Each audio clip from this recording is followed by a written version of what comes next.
Raymond Hicks, former Broward Sheriff's deputy. Welcome to VladTV, brother. Man, it's a pleasure and an honor to be here today, my brother. Thank you all so much, VladTV and everyone else that's actually associated with VladTV, for affording me an opportunity to be here to speak about the ordeal that my family and I have gone through for the last 21 years.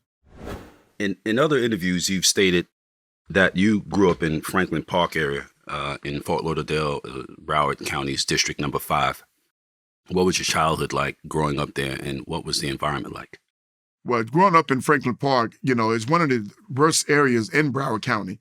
District 5 is considered to be one of the worst areas, and this area is notorious for illegal activity, whether it be, drug transaction, killing, robbery, strong arm robbery, burglary, you name it, it's there. This goes on a regular basis. So it's like every other day or every day, there is something going on in Franklin Park. If you're not from Franklin Park, you definitely can't come through Franklin Park, because it could be detrimental to you and anybody else that you're affiliated with or you're associated with, that walk through that particular neighborhood. It's one of those neighborhoods that's just, it's unimaginable, and that's one of the areas that I grew up in.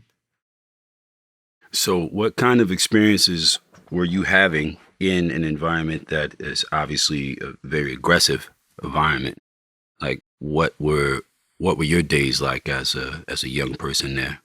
Well, I can recall when I was about maybe 13 years of age, my cousin, he was actually from Liberty City.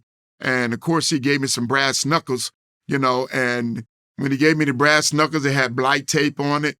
I was only 13 years of age, and all of a sudden there was a gentleman that we call Bo. His name was Jerry West, and he got into a fight with a young lady. And of course, he hit the girl in the face with a bottle, and his whole family came to jump on him. So I said, no, man, all of you guys can't jump on him like that, man, because he was my friend. And of course, when the father and all the brothers and everybody else came, I hit this grown man and I hit him in his face with these brass knuckles, and I literally thought I killed him. His eyes went back into his head, and of course, I took off running, and I ran back to my aunt's house, that I was living with, and I lied down on the floor, and she said, Lamar, what did you do? And I said, Mom, I said, Auntie, I want to go back home. I want to go back to my mom. So she said, no, you're going to tell me what you did. I said, no, I didn't do anything. I lied, and I told her I didn't do anything, but yeah, I hit this guy, man, and I literally thought I killed him, to be honest with you. I was 13 years of age. And of course, that's when I decided that,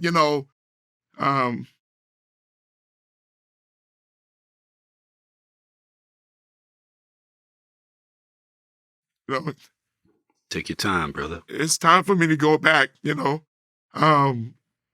time for me to go back to Gifford. So I went back to Gifford, and I decided that I was not going to come back to Fort Lauderdale because my family hated cops. They hated cops with a passion. They always beat the cops. I mean, I'm stemming back from like between 9 to 13 years of age. My family always had a run-in with the law. They was always fighting with the cops. And I'm like, why are they beating up on the police? Every time you turn around, they fight with the cops, And I come from the gutter, man. I come from the hood, where only the strong survive, man. A lot of people don't know what goes on in the hood.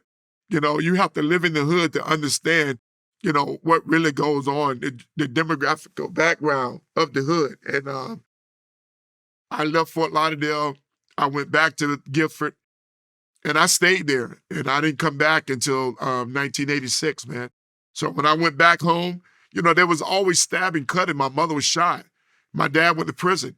He actually went to prison for shooting his best friend because they said he touched my mother's leg. So when my father saw him under the tree, this is the information that was given to me. And he asked him, he said, did you touch my wife's leg? He said, well, if I touch the leg, what are you going to do? He said, if you tell me that you touched my wife's leg, I'm going to shoot you. So, of course, he said, yes, I touched it. My father pulled out a 32 with a pearl handle. And I know from being a law enforcement that he jerked the trigger when he shot. He didn't squeeze the trigger, he jerked the trigger. And of course, he missed him the first time. And he said, "Oh, you didn't hit me." So my dad said, "No, I didn't get you that time, but I get you this time." So the second one, it actually hit him in his neck area.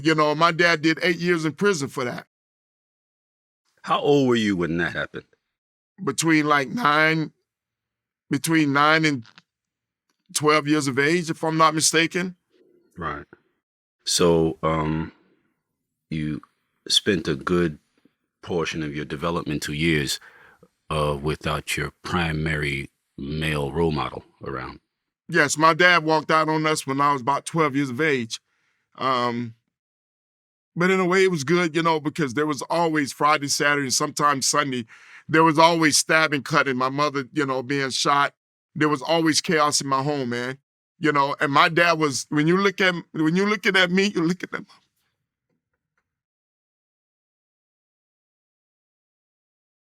I get it.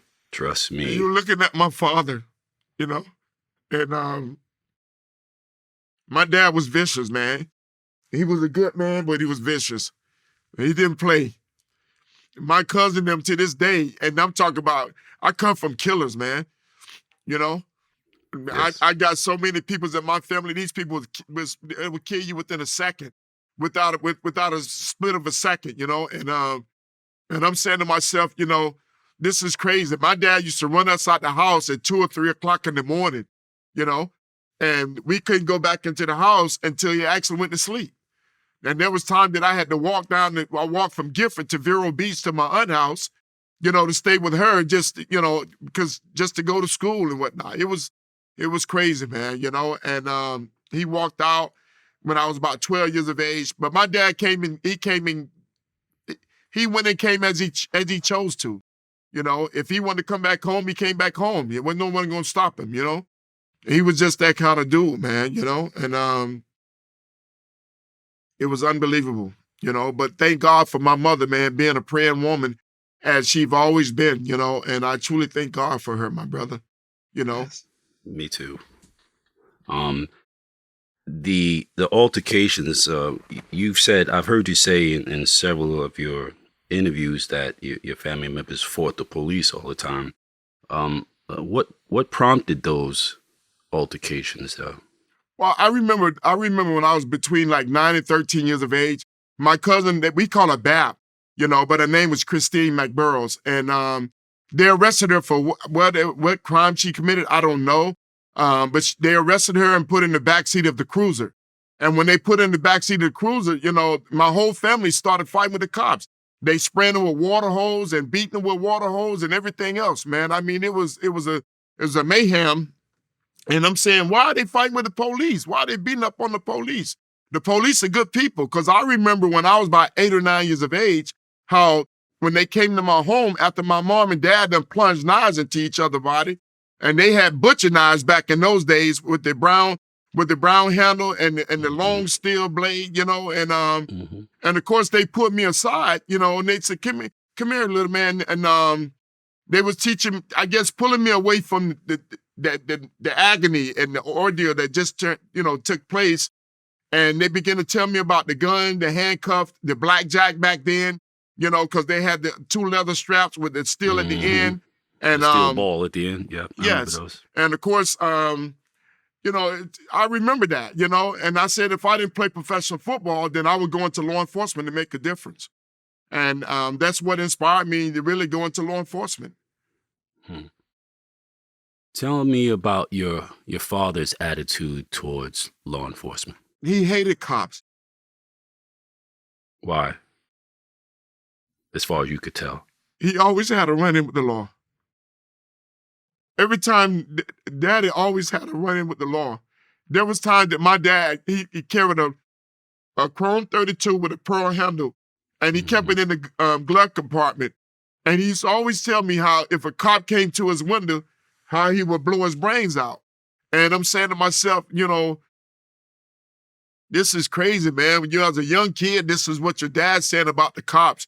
But every time they came to my house, there was 4 or 5 carloads of cops for my father. And there was only one guy that I remember, Mr. Leon Foster from the Undercover County Sheriff Department, was one of the main ones that used to actually come along with the other cops, because That's the only person that could really calm my father down. My dad was the kind of person, my mom would tell you, that man was straight vicious, man. Daddy was really nasty, you know. He didn't, anybody that know me, my wife would tell you how my cousin, they talk about my father right now to this day, how they was afraid to even come to my house, you know. Ever since I was 6 years of age, I've been fighting. My dad bought me a sock'em bock'em, where it was a ball that had a string, and every time you hit it, it go a different direction. And it got to the point where my dad used to tell me, if you don't touch it, I'm gonna touch you, you know. And of course, my hand became so efficient, man, that I'm constantly, every which way it went, I'm popping it. And my cousin used to say, no, man, I'm not going over Uncle Raymond's house. Uncle Raymond crazy, man. That man done lost his mind. And my wife, she's sitting right here, she'll tell you. I mean, they talk about it all the time, man, and they was afraid to even come to my house and stay with us, man, because dad will punch you in your chest. You cannot grow up and act like you some freaking punk or faggot. He is not that kind of dude, man. You know what I mean? Yeah. So yeah, he was old school, relate. That's interesting. That's really interesting, man. I want to touch back on that in a minute, but I mean, well, yeah, I mean, like, why after seeing that, as you saw that as a child and hearing him say, somebody you were close to, somebody whom you knew enough about his personal life to know, what degree of interaction he'd had with law enforcement, to be so adamant about harming any random one that happened to pull him over. It's like, did that not have an effect on your idea of what kind of experiences you might encounter, just to know that this, if I pull somebody over or whatever, or just come across somebody just in my uniform, they might just say, I hate cops, and shoot me. That didn't play into your decision? No, it really motivated me to actually want to become a cop, because I just remember how they came to my house when I was 8 or 9 years of age, and how they put me aside and they embraced me. There's a lot of great men and women that wears a uniform, that put the uniform on each and every day, to make a difference, that serve the community. And these people put their lives on the line every single day, man, but you got these freaking clandestine that wear these uniforms that think that they can belittle and degrade people. Those are the main ones, that should not be in a uniform. And I tell them to their face they shouldn't be in a uniform. Your job is not to belittle, degrade anybody. Your job is to inspire people and to help them and teach them what's right and what's wrong, Not for you to formulate an opinion about an individual. That doesn't do anything for you. And to be honest with you, that was not me. That was not me, my brother. And you're going to hear me even speak about the fact that I've had, since the interviews that I've done with Mark Later and Matthew Cox and Daniel Jones, man, and now on VladTV, I've had individuals that have called me and that saw my video. I'm talking about guys that I had arrested, or even that came through the system, that have reached out to me personally and said, no, man, Deputy Hicks, man, one of them was Kevin. Another one of them is G. Fresh. We call him Gas and Akins. Antonio Smith. I could just, Nicholas Howell. I could just go on with the list, my brother. These people have called me and said, man, you was one of the best. I changed my life around because of you. And you're going to hear me speak about, the impact of the lives that I've actually made, man, throughout my tenure, at the Broward Sheriff Office. And before I begin to go through these different trials and tribulations, which is adversity, man. But adversity builds character, it makes you stronger. So I always said that, I would go into law enforcement to make a difference. And my father learned that not every cop is the same. And how did he learn that? It was through me. Because other individuals that actually came in contact with my dad, when he came in and out the jails and the prisons, they said, man, your son is one of the best, man. And he knew then. So my dad, before he passed away, he actually wanted to see me in uniform. That's heavy. He wanted to see you in uniform. Yeah, that's pretty heavy. So he was still having bouts and doing stints when you were on the job, was he ever incarcerated in any place that you worked Yeah, as a matter of fact, he came through the main while you were jail. working there? Yeah, he came through the main jail. He came through the main jail when I was working at the jail. And it was actually for some weapon that Dad had, you know, and I think they say he may have pointed at someone or whatnot. Yeah, so he came through the main jail. And that's when my dad began to learn from my coworkers, other inmates, that, hey, man, your son is one of the best, man. Deputy Hicks is a good deputy, man. Hmm. Yeah, that must have made him very proud.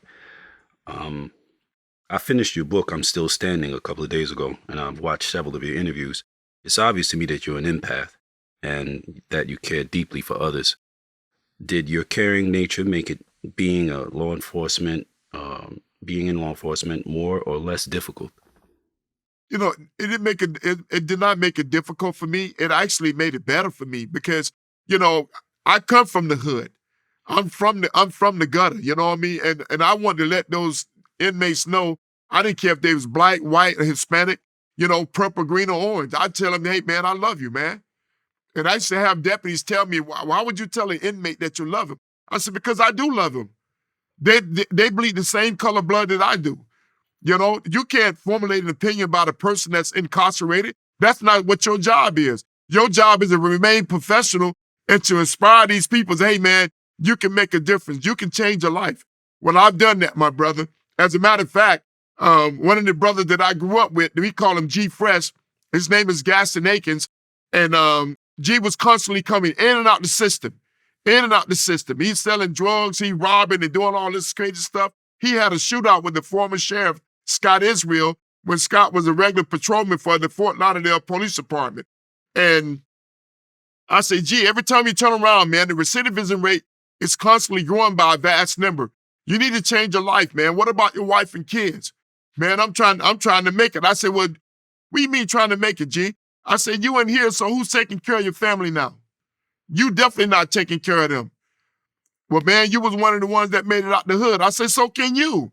Well, let me just inform you that brother, man, after going to prison 2 or 3 times, he made a decision to actually take on a trade, which was operating a backhoe. And he got a job working in construction, and he actually became a foreman of installed construction. And his sons worked out with the Miami Dolphins, Jonathan Akins. His other son worked out with Jacksonville Jaguars. His name is Marquise Aiken. And right now, when I came home from being incarcerated, he even stopped my wife. When I was incarcerated, he stopped my wife. And she didn't even know who he was. And he says, Miss Hicks, my name is Gaston Aiken. They call me G Fresh. Here's $40. Send it to my man so he can put it in his commissary account. Tell Big Hicks, man, this is from me. When I came home, my brother, guess who gave me a job? He gave me a job working with installed construction when he was a foreman. He became my boss. I was putting down sewer ladders and water services, making $9 an hour, bringing home $250 a week. And he became my boss. And then he went on to become a superintendent. Now he owned his own construction company. So, people can change, man. It's just like I'm looking at you, my brother, and listen to you, from the beginning, how you spoke about how you was in the street, how your family was into so much criminal mischief and activity and whatnot. But through it all, God had a purpose for you. And that purpose is to be who you are right now. That's why God took you and elevated you to the level where you are, so you can conduct these type of interviews, because guess what? No one can pull blinders over your eyes. If I'm sitting here and I'm telling you a lie, you're gonna sense it right off the rip. So to be honest with you, I truly thank God for this opportunity, man, that VladTV and yourself and the other team has given me, because my story is fascinating, man. It's been 21 years now since I've been talking about me and my wife and kids being tormented by the Broward Sheriff Office for crimes I never committed. But one thing is for sure, I still love law enforcement. To this day, I still love law enforcement, because there's a lot of great men and women that put that uniform on each and every day. They took something from me that I loved. I didn't like it. I get it. I get it. I mean, they subjected you to something that you did not warrant and hadn't been walking a path towards, and to be subjected to something like that out of the blue, the level of unfairness that that imposes upon you, man, is just it can really turn somebody the wrong way, and you endured it and didn't let it make you a lesser person, and that is pretty remarkable. Well, Most I can people tell you, would my have been brother, like, I thank God every day because, these people, man, they so nasty. And these individuals that did what they did to me, as I will explain to you, you know, in detail, they sent me death threats, you know, said I'll be lying in my room in a pile of blood. I went and bought an AK with 180 rounds. I told my mom, you might as well go get your black dress, man. She say, son, don't do this, man. I said, Mom, these people want to kill me. They want to take my whole family out, man. You know? And yeah, but through it all, man, I look up, I took that gun back, you know, and it's just amazing to me, like you said, if you're not a strong person spiritually, physically, mentally, what you're gonna hear me speak about today will literally destroy a person. I yeah, wouldn't I wouldn't wish a fraction of what I've gone through indeed, on my worst enemy, man. indeed. Um, you you were tell me what a Broward sheriff's deputy does. Well, basically, when I started with the Broward Sheriff Office, I started out in detention, which is Right. working at the jails. And I was also a drill instructor in boot camp, where these people was actually sentenced to boot camp. It's a regiment training. You have to be certified through the Army in order for you to become a drill instructor. So I did that.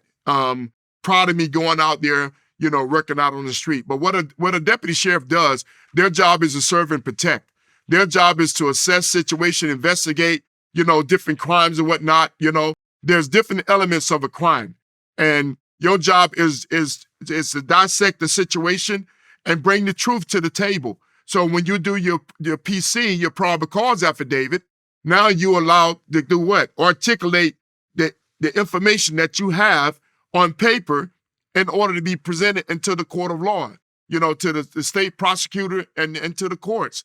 So their job is to serve and protect, man. That's what law enforcement is for. So you weren't on the street initially from 86 when you were first hired until 1994. You were working inside of the detention center That's as a correct. corrections, right? That's correct. Okay. And then when you were handpicked to be a part of the sting team, the drug team, that's when you got on the streets. Well, what happened was when I actually got on 11/17/1986, I became a detention officer. And I worked in the jail in 1990. Sheriff Nick Navarro actually created this um, drug task force, OCD, the created within 1,000 feet of a school, 3 years in state penitentiary. It was a multi-sting operation, where we were combating street-level narcotics sale. And of course, that's when they pulled me out the jail and they had me working out on the streets, working narcotics undercover. And of course, in 1994, I went through the drill sergeant school up in Fort McCollum, Alabama, and I became a certified drill instructor. And I started working in boot camp. And 1996 is when I actually went through the crossover academy from correction to law enforcement. And again, I began to go out there and work on the streets around about 1998, 1999, doing sting operation, working with the drug task force, which is OCD, organized crime, and the cradle within 1,000 feet of a school, 3 years in state penitentiary. So you guys, some of the stuff that I came across in your book it was crazy, man. I mean, coming from what I come from, I recognized a lot of the tactics and practices that were being implemented by the BSO are just like organized crime, exactly like organized crime, structurally and process in terms of their processes and stuff like that. When it came to being on the street and doing what they were doing in the street. And this, how they were operating inside the organization in light of the things they were doing on the street and those things being exposed by way of, you speaking up on them and so forth. They acted just like a criminal organization would act when somebody within their organization doesn't go along with their tactics and practices. On January 22nd, 1997, you were fired from the BSO for misuse of authority. What was the catalyst for that? Well, first of all, there was a gentleman by the name of Miguel Dowdy. He physically assaulted my cousin. They got into a fight because apparently he said that she disrespected his grandmother, his mother. And so my cousin called me, and just to keep my cousin from going over there killing this guy, because that's what they really wanted to do. And I knew that they would do that, because number one, you don't put your hands on no female in my family. That's what you're not going to do that. You understand me? Because if you do, there's repercussions from it. So when she called me, I took the initiative. I said, you know what? I'm going to go over there on my break. And I took a unit over there with me. And of course, I went to his job and I talked to this young man. And I told him, I said, listen, you can't take the law into your own hand, man. That's what the law is for. And I told my cousin to go file a complaint against him to the city of Fort Lauderdale PD, which in fact is she did. And of course, after I explained to him, what the law says in reference to him putting his hands on someone, which is simple battery, you can't do that. I shook his hand and left his place of business. The next thing you know, he goes down to internal affairs and he lies and tell them that I threatened to arrest him. And they called me in, they asked me, and I informed them. I said, no, I never threatened to arrest this man. I never put him in handcuffs. I never read him his Miranda. I said, I talked to him to diffuse the situation between him and my cousin. Well, they fired me. They fired me from my job. And I got a job working as a new car sales associate for Al Hendricks and Toyota in Coral Springs. And I stayed there for about 8 months. And it wasn't until that Lou Fishman, who was the attorney that represented me, after 8 months, he came and we went to arbitration. When we went to arbitration, he asked Miguel Dowdy, he said, did you physically assault his cousin? He said, yeah, I did it, and I'll do it again if she effing disrespect my mother or his grandmother, one of the two. He said, so you did beat her? He said, yeah, I beat her, and I'll do it again. This is what he said in the arbitration. And this also is in my book as well. So, So all of a sudden, the arbitrator ruled. They gave me my job back. They placed me on probation for 30 days. And they said that the time that I was out would serve as a suspension. So they gave me no back pay retroactive at all. So I went back to work, working in the jail.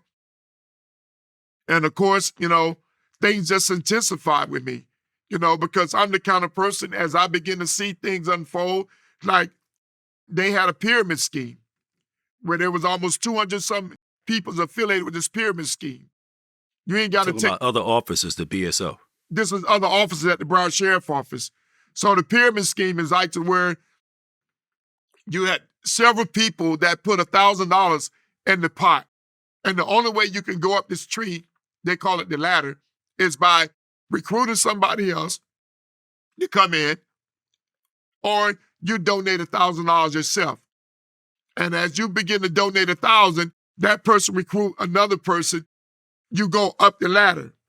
So of course, which is illegal. According to the Florida state statute, it's punishable up under 5 years and a $5,000 fine, for operating a pyramid scheme like that. And of course, this one gentleman, he actually cashed out twice. And somebody went down to internal affairs and they filed a complaint. And next thing you know, that went nowhere. They swept it under the rug. But who did they come after? They came after me. Why did they come after me? Because there was a white gentleman that worked in internal affairs. He says, Ray, let's go to Kinko's. So him and I went to Kinko's. And he said, man, I'm going to make copies. I'm going to give it to you because one day you may need this. And of course, they found out that I had all the files. I had all 200 files of Wh- each and every last one of those individuals that was affiliated with the pyramid scheme. So they kept records of this in a place where uh, somebody could, somebody from internal affairs could access this information that proved this pyramid scheme. And Yes, absolutely. As a matter of fact, the that's gentleman that good. was working in internal affairs, I guess apparently they took him and put him at the information booth. So they had him up on investigation for some particular reason, unbeknown to me. And that's when he says, "Hey, Deputy Hicks, I got something to show you." And he said, maybe later on in life, you may need this. And that's when him and I, when I got off from work, we went to Kinko's off a Federal Highway, and we made copies of every last one of those files. And my wife's sitting here next to me, and she'll tell you, I had all 200 files with me. Mm. And they Mm. found out that I had it. And lo and behold, they came to me and asked me, hey, Ray, it was actually Pat Lambert. He was with the union. And he says, Ray, we was informed that you have these files. And to be honest with you, I lied, my brother. I told him, I said, no, I don't have no files. I said, I don't know what you're talking about. He said, yeah, we were told that you have the files. And they was willing to give me a job as a sergeant if I turned over the 200 files that I had in my possession. Mm. But I chose not to give it to him.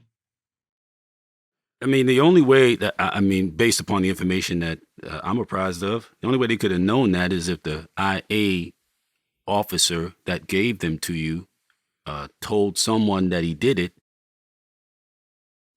Why would he give them to you and then tell somebody that he did it? Well, you know what? To be honest with you, I don't know what transpired in that situation.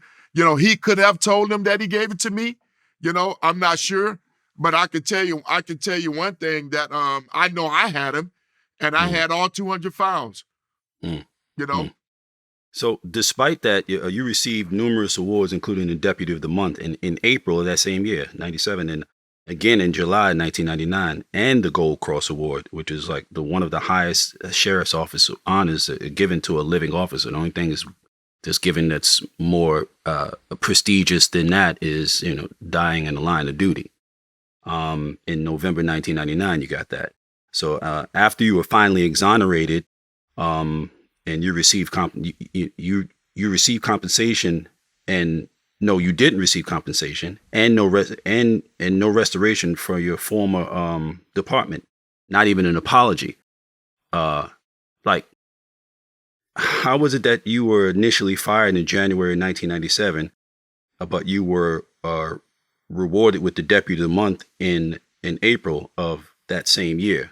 But see, this is I get it. As a matter of fact, I came to the aid of a sergeant who was physically punched in the face by this convicted felon. He had come from prison. He was actually it came from New York, and they had him housed at the 8th floor. And it was he served his time in maximum security on the 8th floor, solitary confinement. And they wanted him to go down to the general population. He said, no, I'm not going down to general population, But I think they said he came through New York, but he went to other institution. But he wound up back at the Broward Sheriff Office because apparently he had committed a crime in Broward. So make a long story short, they wanted to put him down in general population. He didn't want to go down there. And when the sergeant told him, he called the sergeant a cracker. He said, listen, cracker, I'm not going down there. And of course he punched him in his face and literally knocked him out and was getting ready to toss him over the rail. So I happened to be coming by, and Sergeant Sinclair said, Ray, go, go, go, go. So I ran into the unit, and the deputy who was standing there with the sergeant panicked. So as he panicked, I went in there and I told him, I said, yo, man, put him down. What you doing, man? And the dude hit me so hard, man, you would think that somebody took a hot comb and put it on the fire back in the days and went from the front of my hair to the back of my hair, man. That's felt like my whole head was frying, from the hit that he gave me, literally almost knocked me out. And you can hear the inmates say, man, Hicks gonna kill you, man. And of course, when I got my equilibrium back, I hit him so hard that the bone came through my skin here. So if you look at my finger here, they put 2 pins, one here and one day are crisscrossing each other, and they had to take bone fragments out here.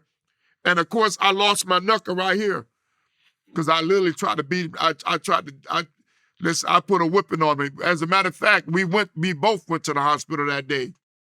With me, we're having broken hands, and him having a broken face. You know.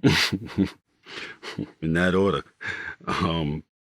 So, I mean, there was obviously a lot of aggression, and a lot of it, stemmed from you following the rules that you were charged with upholding when you took the oath to become a sheriff.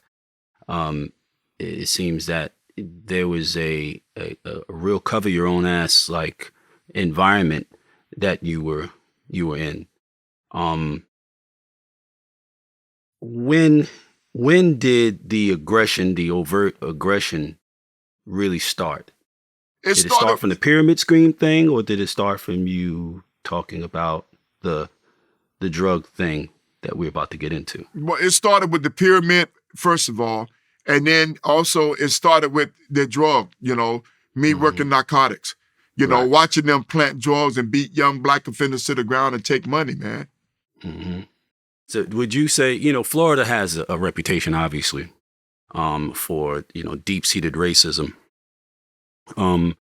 Would you say that the large motivation for the behaviors in terms of in the treatment of the black citizens there had to do with the a racist ideology that was prevalent in the Broward Sheriff's Office? Absolutely. Absolutely. As a matter of fact, they wouldn't even allow us to go out on the streets, man. They wanted to keep all the blacks in the jail, and all the Caucasian working out on the streets, and it was just that kind of, atmosphere, man. You know what I mean?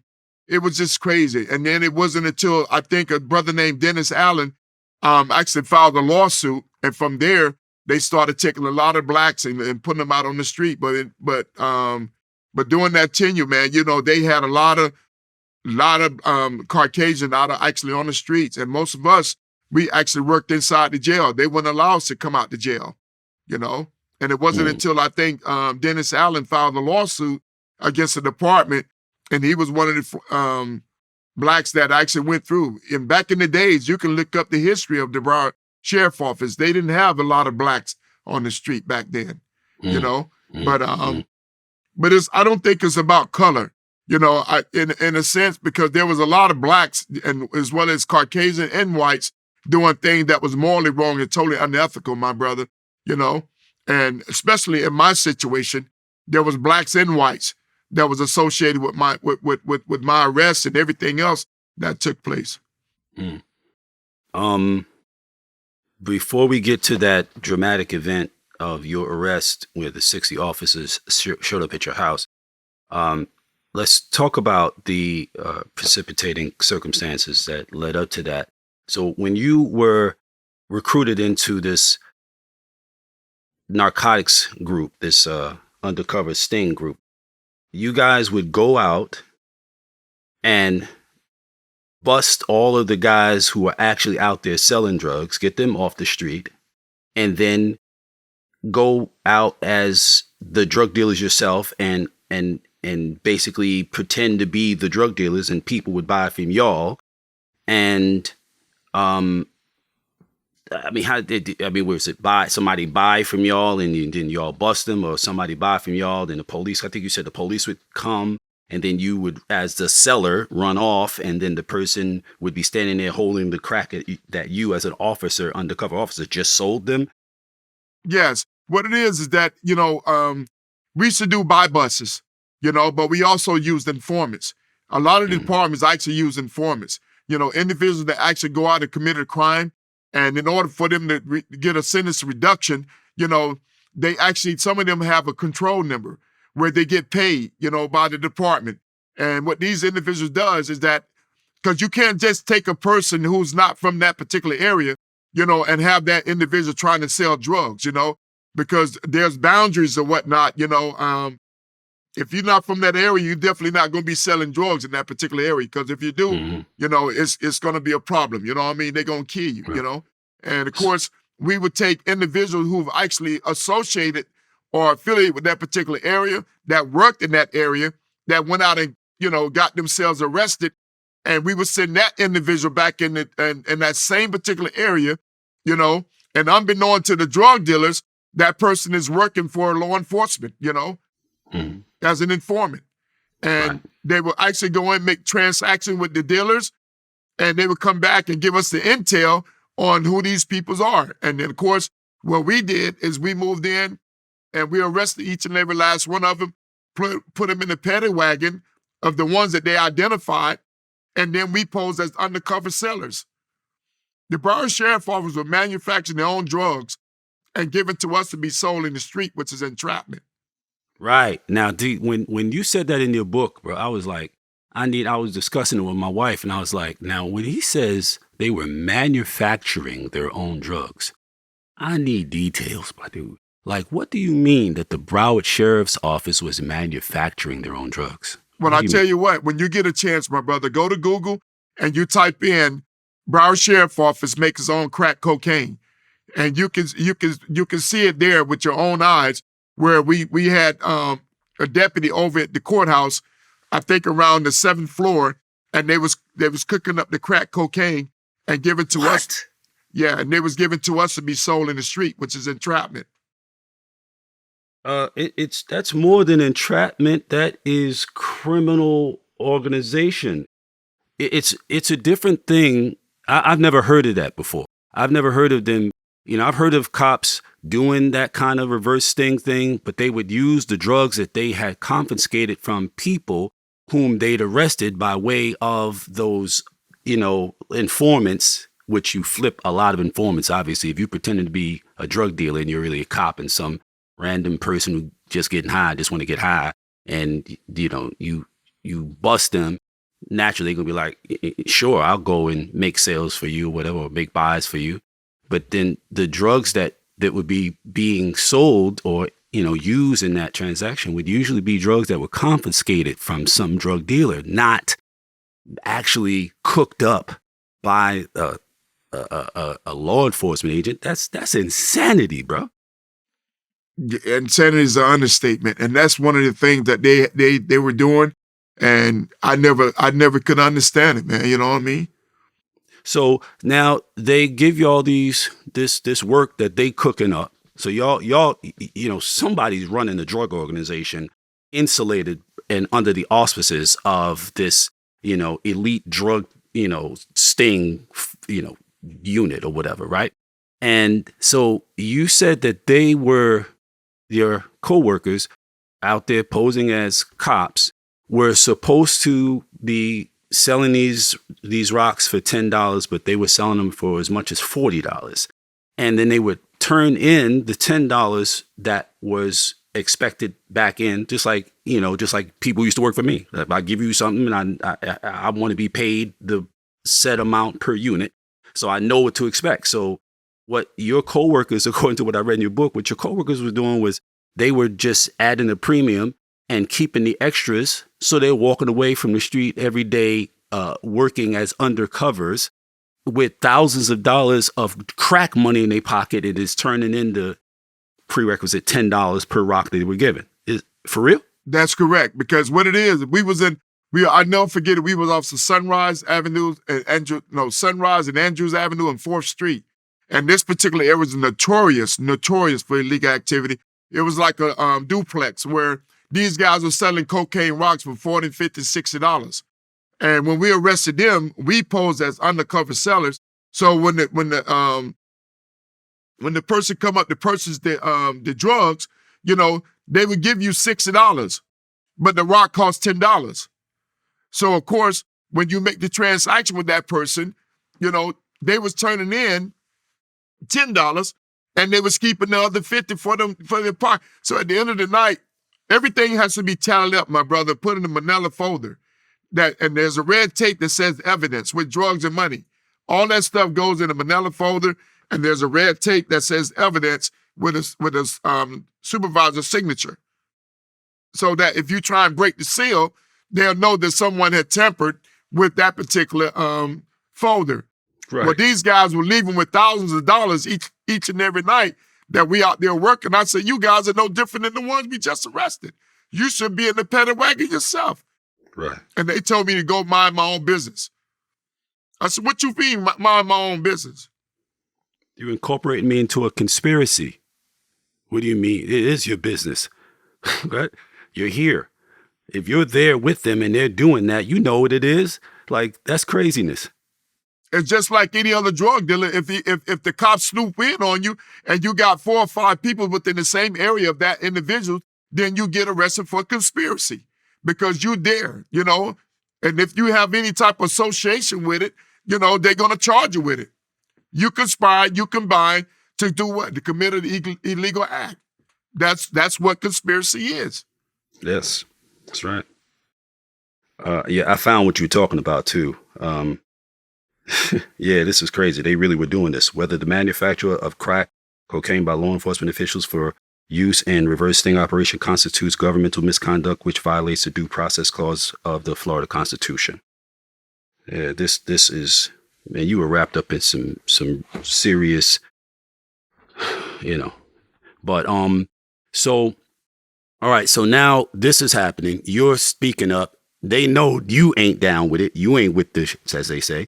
So now do you immediately, like the moment that, I mean, how long are you a part of this organization, this unit, before you recognize that this is happening?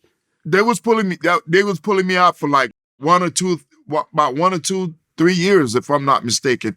No, about 2 years, from 98, 99. It started in 1990, then 98, 99.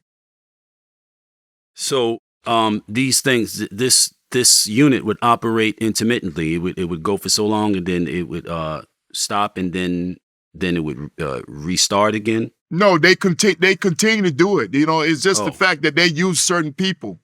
Oh, okay.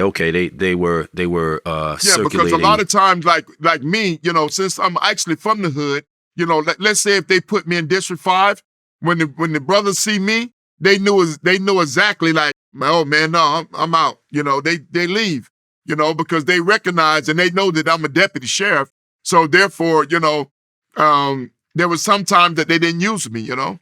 Right. Yeah, I wondered about that. I was like, okay, he worked for 15 years at the detention center, which a lot of the people who would be on the street would have come through, and they would have known him, and you had a high profile within the detention center. So how were you able to be effective in the capacity as a clandestine drug dealer, undercover cop playing a drug dealer? You know what I mean? How often were people recognizing you is what I wondered.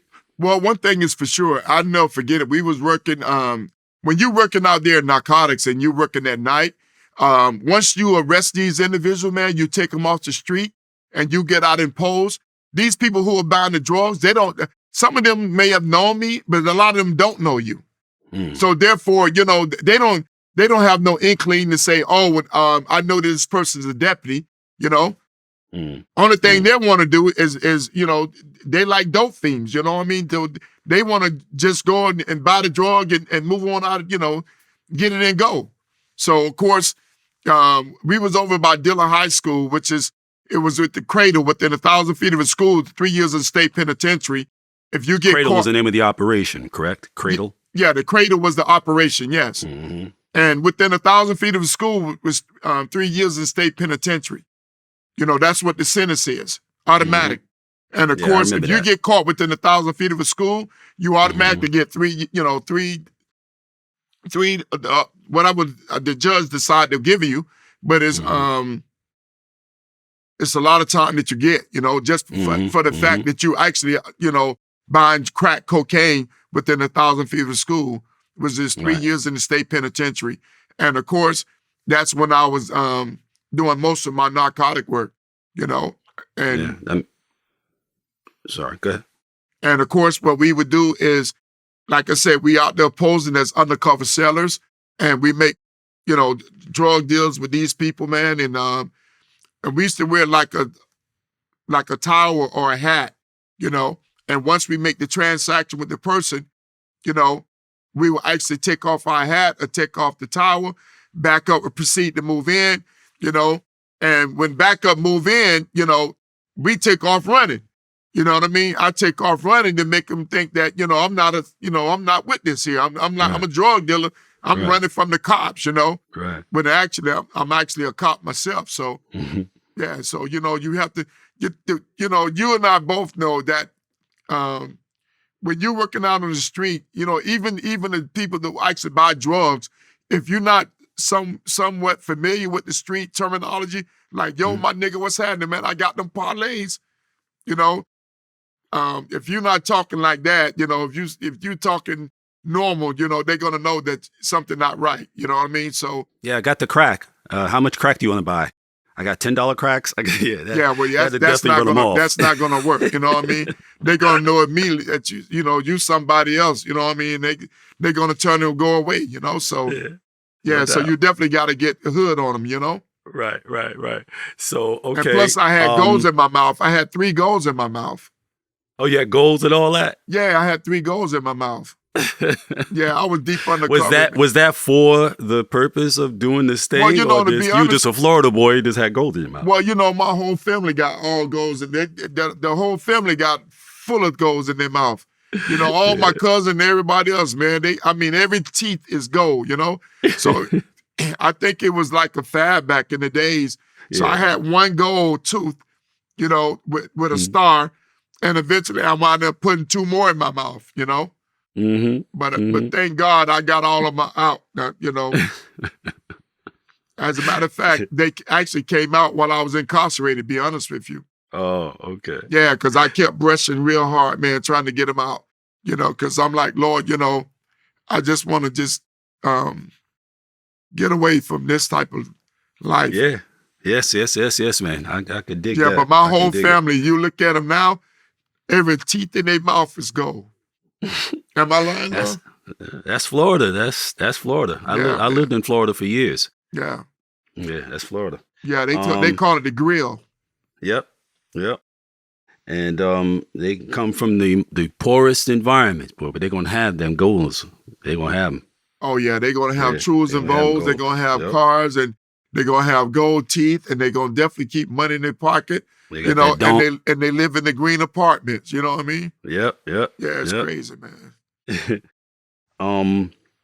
So you are dealing with this unit. You're speaking up about the behaviors, and now they're starting to kind of, you know, be concerned about you. I'm sure, because this is serious stuff. If you decide that to do what you did, which was to go and say, "Hey, man, these guys are doing some crazy things," so this is going to definitely bring aggression. Like you had to make a decision. Like, how difficult was it for you to make the decision that, yo, I'm gonna cross the blue line, as they say, and tell somebody that these guys are doing this? And when you did that, what was the response from your superiors? Well, I feel it was the right thing. It was the right thing to do. You know, it was the right thing to do because I spoke up against my dad. I told him, I said, man, you're not gonna keep putting your hands on my mother, man. And I was 13 years of age then, you know. And when I got 28 years of age, I told him, I said, man, if you put your hands on my mother again, I'll blow your freaking brains out, man. You know. And my mom said, wait a minute, son, I didn't raise you like that, you know. And to this day, my mother, anytime my mom know that there's an issue with me, she'll refer to me as Raymond Lamar Hicks.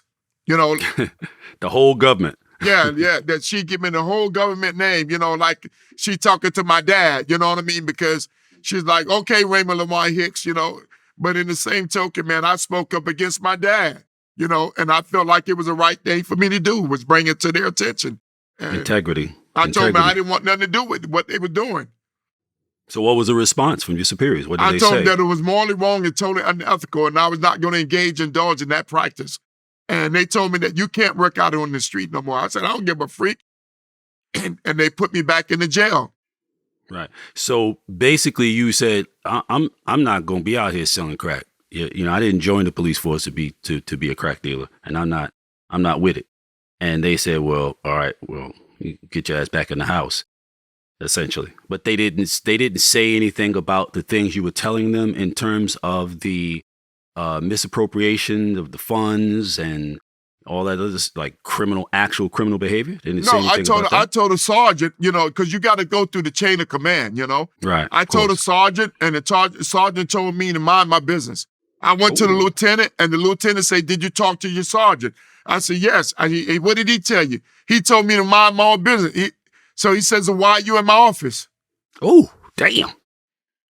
So to be honest with you, it's these type of situations, man, that it's unwarranted, What was your thinking, though, that's bro? not what I signed up for, What was your thinking at the point at which your lieutenant says something like that? What are you thinking now? Like, what have I gotten involved in? Like, what is this?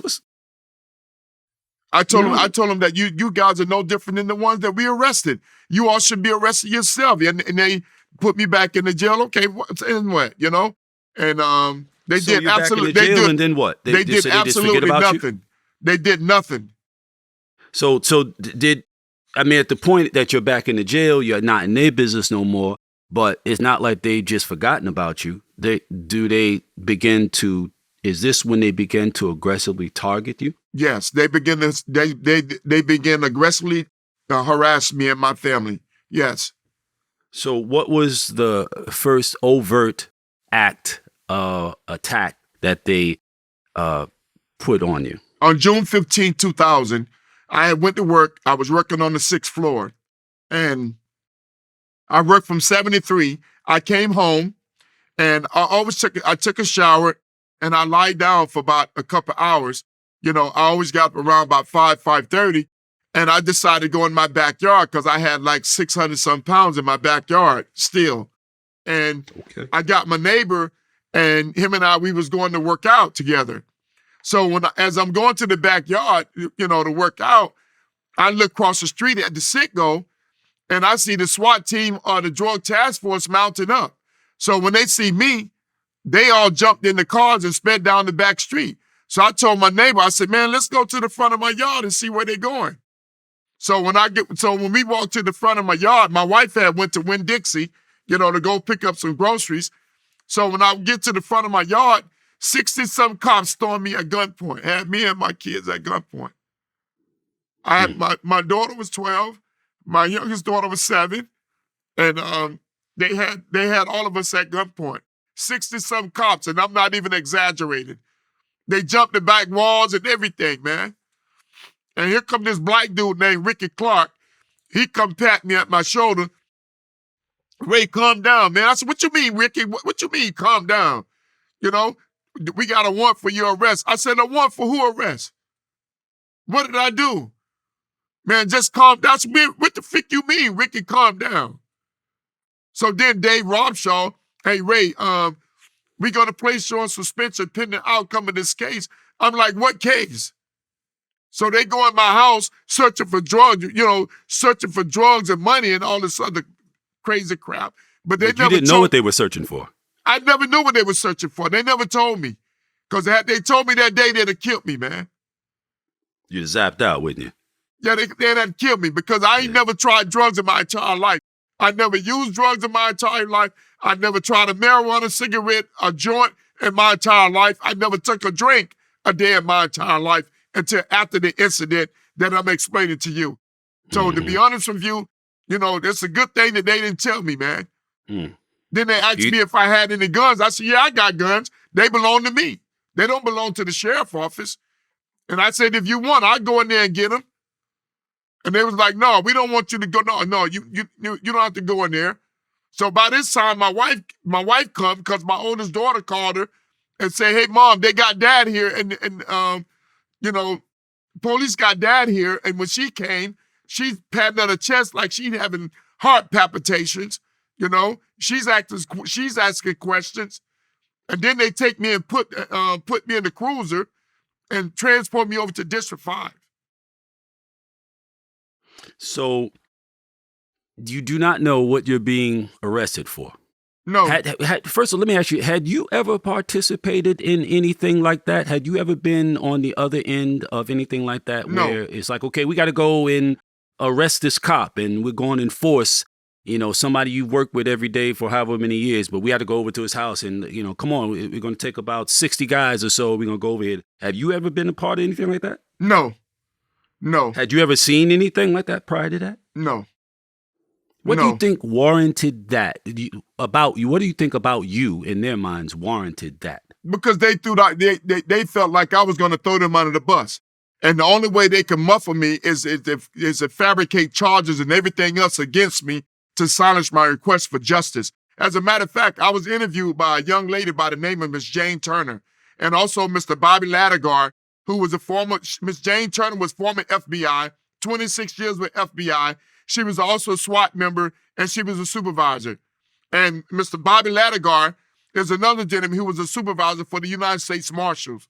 And there's another gentleman named Mike Zoomer, who was former FBI. He's a federal attorney now. And he specialized in anti-corruption, and he does investigation, government advocacy, ethics, compliance, and so forth. Those people interviewed me, and she said, oh, my God. She said, Mr. Hicks, she said, let me tell you something.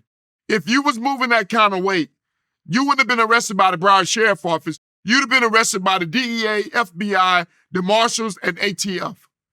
So she said, I know you're telling the truth, and in my eyes, you're a hero. All right, so she said, if you were doing what they say you were doing at the level that they say you were doing it, then you would have been on the alphabet boys list. What did they say you were doing? Like, where on the chain of that situation did they say, or on the ladder of that situation did they say you were on? What were you doing? So what happened was they actually, when they put me in the paddy wagon, they transported me over to District 5. I'm still asking questions. Why am I here? Nobody's saying anything to me. So of course, they booked me in there, and then they transported me over to the city jail. When I arrived at the city jail, I'm still asking questions, So they put me in solitary confinement for almost 24 hours. And the very next morning, the marshal shows up. So I'm like, whoa, wait a minute, man. What the marshals doing here? Federal marshals? The federal marshals. Okay. And I'm saying, well, wait a minute, what the marshals doing here? So, of course, they say, hey, Ray, we're here to take you to court. I said, take me to court for what? What did I do? I'm still asking them, what did I do? Because no one has informed you of your charges yet. No one has said anything to me yet.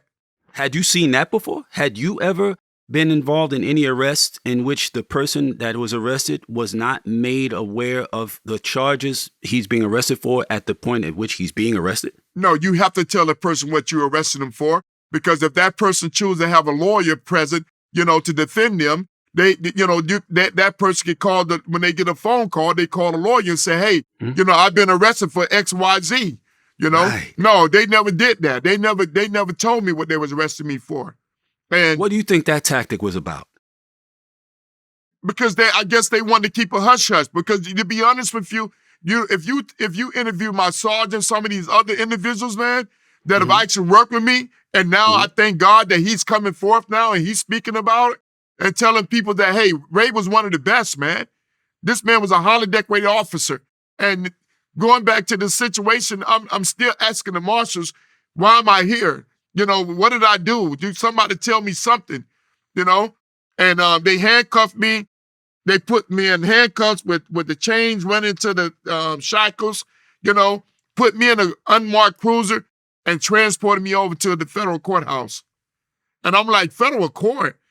So I get there, my mom and my wife, they're waiting there in the courtroom, and the prosecutor, the DA, she says, well, Mr. Hicks is at work.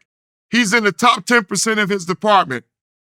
She said, but when he's not at work, he's into other curricular activity. And she said, I went to various states delivered 350 kilograms of cocaine that was equivalent to $750 million. What? Where? Where? Where's 350 keys worth $750 million, bro? Where does that assessment come from? Your guess is as good as mine. They was trying to do you, my friend. I don't think they ever intended for you to get to court. I think their intent was for you to either hang up or get killed by some inmate or something like that. Exactly. Because that's craziness.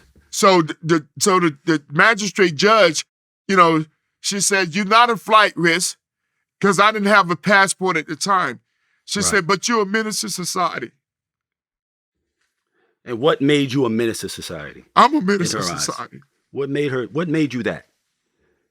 In her mind, what made you that? Because of the amount of drugs they said they were charging me with.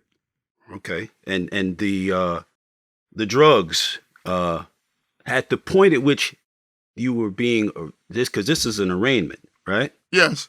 Okay. So at the point at which you're being arraigned, no evidence that justifies your arrest and these charges has to be presented to the district attorney? That's correct.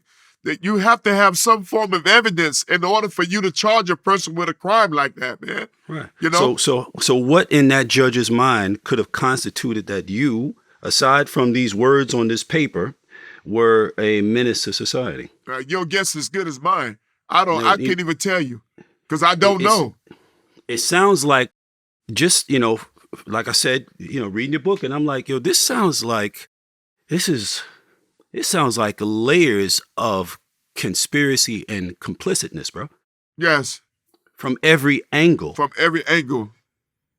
Yeah. There's no way that a seasoned judge or district attorney or, commander could let something go that far with that much being put forth as the reasoning behind this without substantiating at least some of these claims, not without them being a part of the plan. You understand what I'm saying? Well, from what I gathered from the discovery, and they gave this to me 2 weeks prior to me going to trial, because I thank God for my wife going through her thrift savings, getting a former prosecutor who never lost a case in 15 years.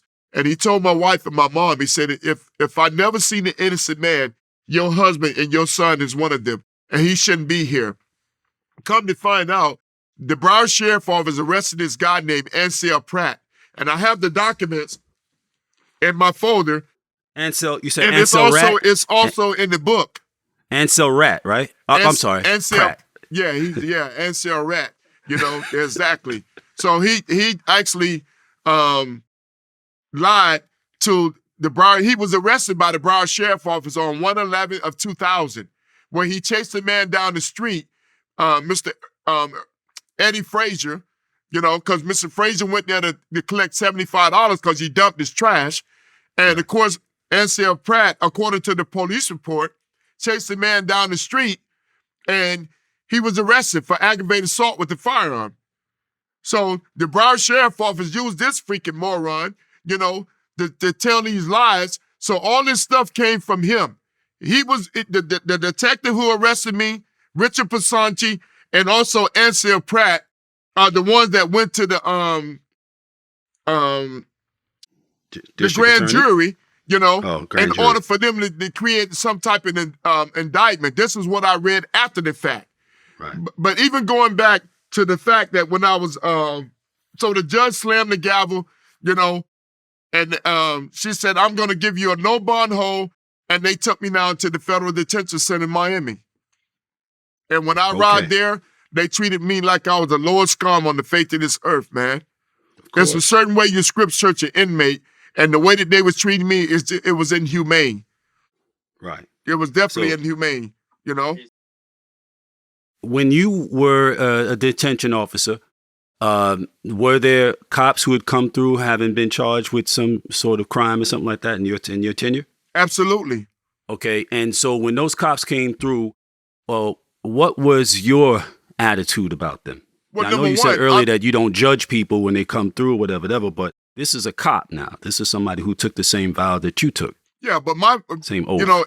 When I saw officers come through the system, man, I did my best, just to make them comfortable, Because as a professional, even though it's not my job, to say, oh, well, you're guilty of this crime that you've been accused of. It's not for me to decide that. My job is to remain professional. That's right. My job is to say, hey, okay, Okay, let me put you over here to get you away from regular inmates. Can I get you a bag sandwich, or can I do this, or can I do that? It's not for me to formulate an opinion about that person because I don't know the logistics of what transpired, because I've seen people get set up on numerous occasions, and that, who's to say that that person has committed a crime? It's not for me to determine that. My job is to remain a professional, and that's what I did. So when you behaved that way towards a cop who had been brought in charged with some sort of crime, how did your coworkers respond to you behaving that way towards someone who was accused of having crossed the line? Well, one of the things that they need to go back to training, man, because they teach you that when the inmate is actually incarcerated, they refer to them as lowlives and scumbags. That's one of the terminology that needs to be immediately removed from the academies. Because not everybody who come into the system is a lowlife and a scumbag, and it's Right. not for you to formulate an opinion about a person, not knowing the logistics of what that person, he or she, has done. Because watch this, my brother. Do you not know that Internal Affairs never called me in before they arrested me? They never called me in to give me a guarantee statement, which is a violation of my due process and my constitutional civil rights. They never asked me anything in reference to the situation. So you mean prior to you being arrested and charged, they were required by law to come to you and say, this is what's being said, and we would like to get your take on it, whatever. There may be some legal proceedings behind this, depending on maybe what our findings are, whatever have you. But this is, we need to address this. That was supposed to happen and didn't happen. Absolutely. Internal Affairs has a fiduciary duty that if a man or woman, if a female deputy or male deputy goes out and commit an offense, you have to bring that person in. There's video and audio. You swear them in, to tell the truth, nothing but the truth, so help you God. Once they swear you in, they give you a guarantee statement. And when they give you a guarantee statement, they give you an opportunity to speak about the crime that they said that you committed. At no time did they ever call me down to Internal Affairs, which is a direct violation of my constitutional civil rights and due process. You can't do that, man. And they never called me in.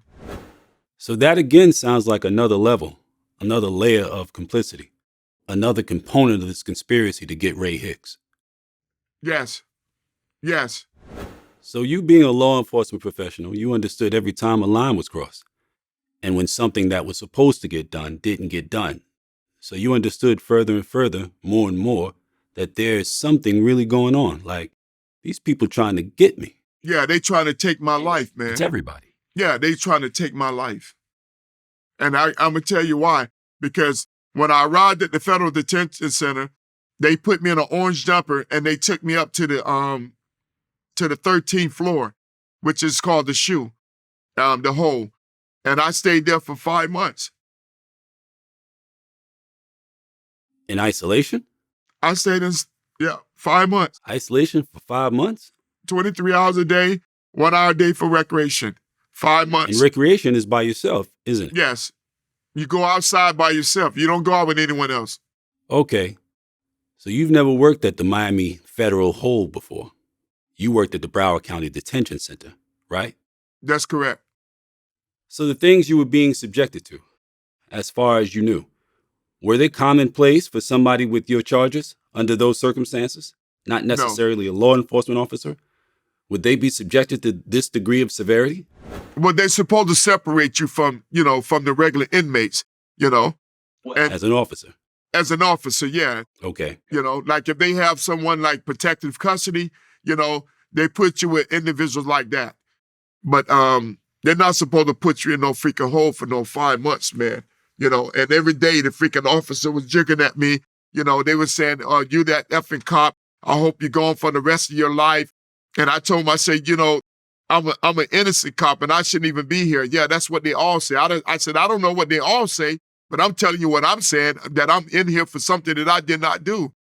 And they just, every single day, I wouldn't even eat my food sometime because I felt like they would spit in the food, And if it wasn't a hamburger or a hot dog, I'm not going to eat it. If it's anything that mixed up, I don't want it. I don't want it, And it got to a point that I started doing like 1,000 and 1,500 push-ups every other day, because now I'm conditioning my body and I'm conditioning my mind, man. Because at some point I feel like I'm gonna have to fight with these feet, because every single day they were jigging at me. So I started pushing the emergency button, and the hole, they got a red emergency button, and you want to push that button for emergency. And I just kept pushing it, because right now I'm ready to fight with all of them, because I'm ready to go to war now, Right. Because number one, when you've been in the hole for quite some time, I tell my wife, you all would never understand, man, the magnitude of, just being there by yourself every single day. It seemed like the walls are caving in on you. You start hallucinating, like, it's just, it's unimaginable, man. I wouldn't wish it on my worst enemy. And it got to a point where they took me to Mr. Fernandez, and they wouldn't even give me a phone call. You can only call your lawyer every 7 days. And it's up to him to put you on the call with a three-way with your family, Mm. Yeah, so he said, man, why are you threatening my staff? I said, I'm not threatening your staff, sir. Your staff is constantly threatening me every day or every other day. I said, I haven't even talked to my wife and kids. So he gave me a phone call, and, just to hear my wife and kids' voice, man, was just Salvation. yeah. You just ask yourself, like, here it is, you've been with your family for all these years, man. And all of a sudden, you're taken away from them. You made it despite what they intended for you. I guarantee you that 99% of the so-called men who subjected you to these circumstances would not have fared as well or anywhere near it. They would have cracked. They would have broke. Exactly. They wouldn't be sitting where you are right now. No. That's a fact. No. As a matter of fact, I've had cops tell me, man, I would have killed myself. I said, what do you mean killing yourself? Oh, man, I can't take this no more. I said, I lost everything. I said, but you haven't lost your life, So to be honest with you, man, I thank God for my upbringing, because I'm going to tell you right now, I wouldn't wish it on my worst enemy, my brother. Yes, indeed. So let me ask you, man, because this is interesting. Because now you're having the experiences as a member of law enforcement and corrections that you obviously never would have anticipated having as a man who operated with integrity, honesty, and decency. You never would have made the kinds of choices that would have lawfully put you in that position. Like a person who lives a criminal life and who knows they could face these types of circumstances, believes, at least in their mind, that they are prepared to be subjected to these things you were subjected to. And 90% of them are not. You've worked in those places, so you know that. They're tough as they can be until it's just them, their thoughts, and them walls. So when you were working in detention, did you ever think about what a person that you had placed in the shoe might be going through? And if so, how did you deal in response to that? I'm glad you asked that question, because there's a gentleman by the name of Martez Bell. And Martez Bell was an inmate, and you would think that he was a professional bodybuilder, because that's how he was huge. And he was faced with like 75 years, and they had him in solitary confinement and on the 8th floor. And apparently he wanted to go out for recreation, and they refused to take him out to rec, And of course, anyone that been in the hole, man, and been in there for quite some time, you need to get him out. You got to get him out of that place, man, because that 1 hour make a tremendous difference. And of course, they refused to let him go out. So what he did, he actually pulled the toilet up out the floor. And they had the emergency response team respond. And of course, I was a member of the emergency response team, the ER team. Go ahead. Yes, and of course, they responded, and they was afraid to go in, even though they was all suited up, because what he did, actually, when he took the toilet up out of the floor, water everywhere, and then he got a pipe, and he told me, he said, come on in here. Mm.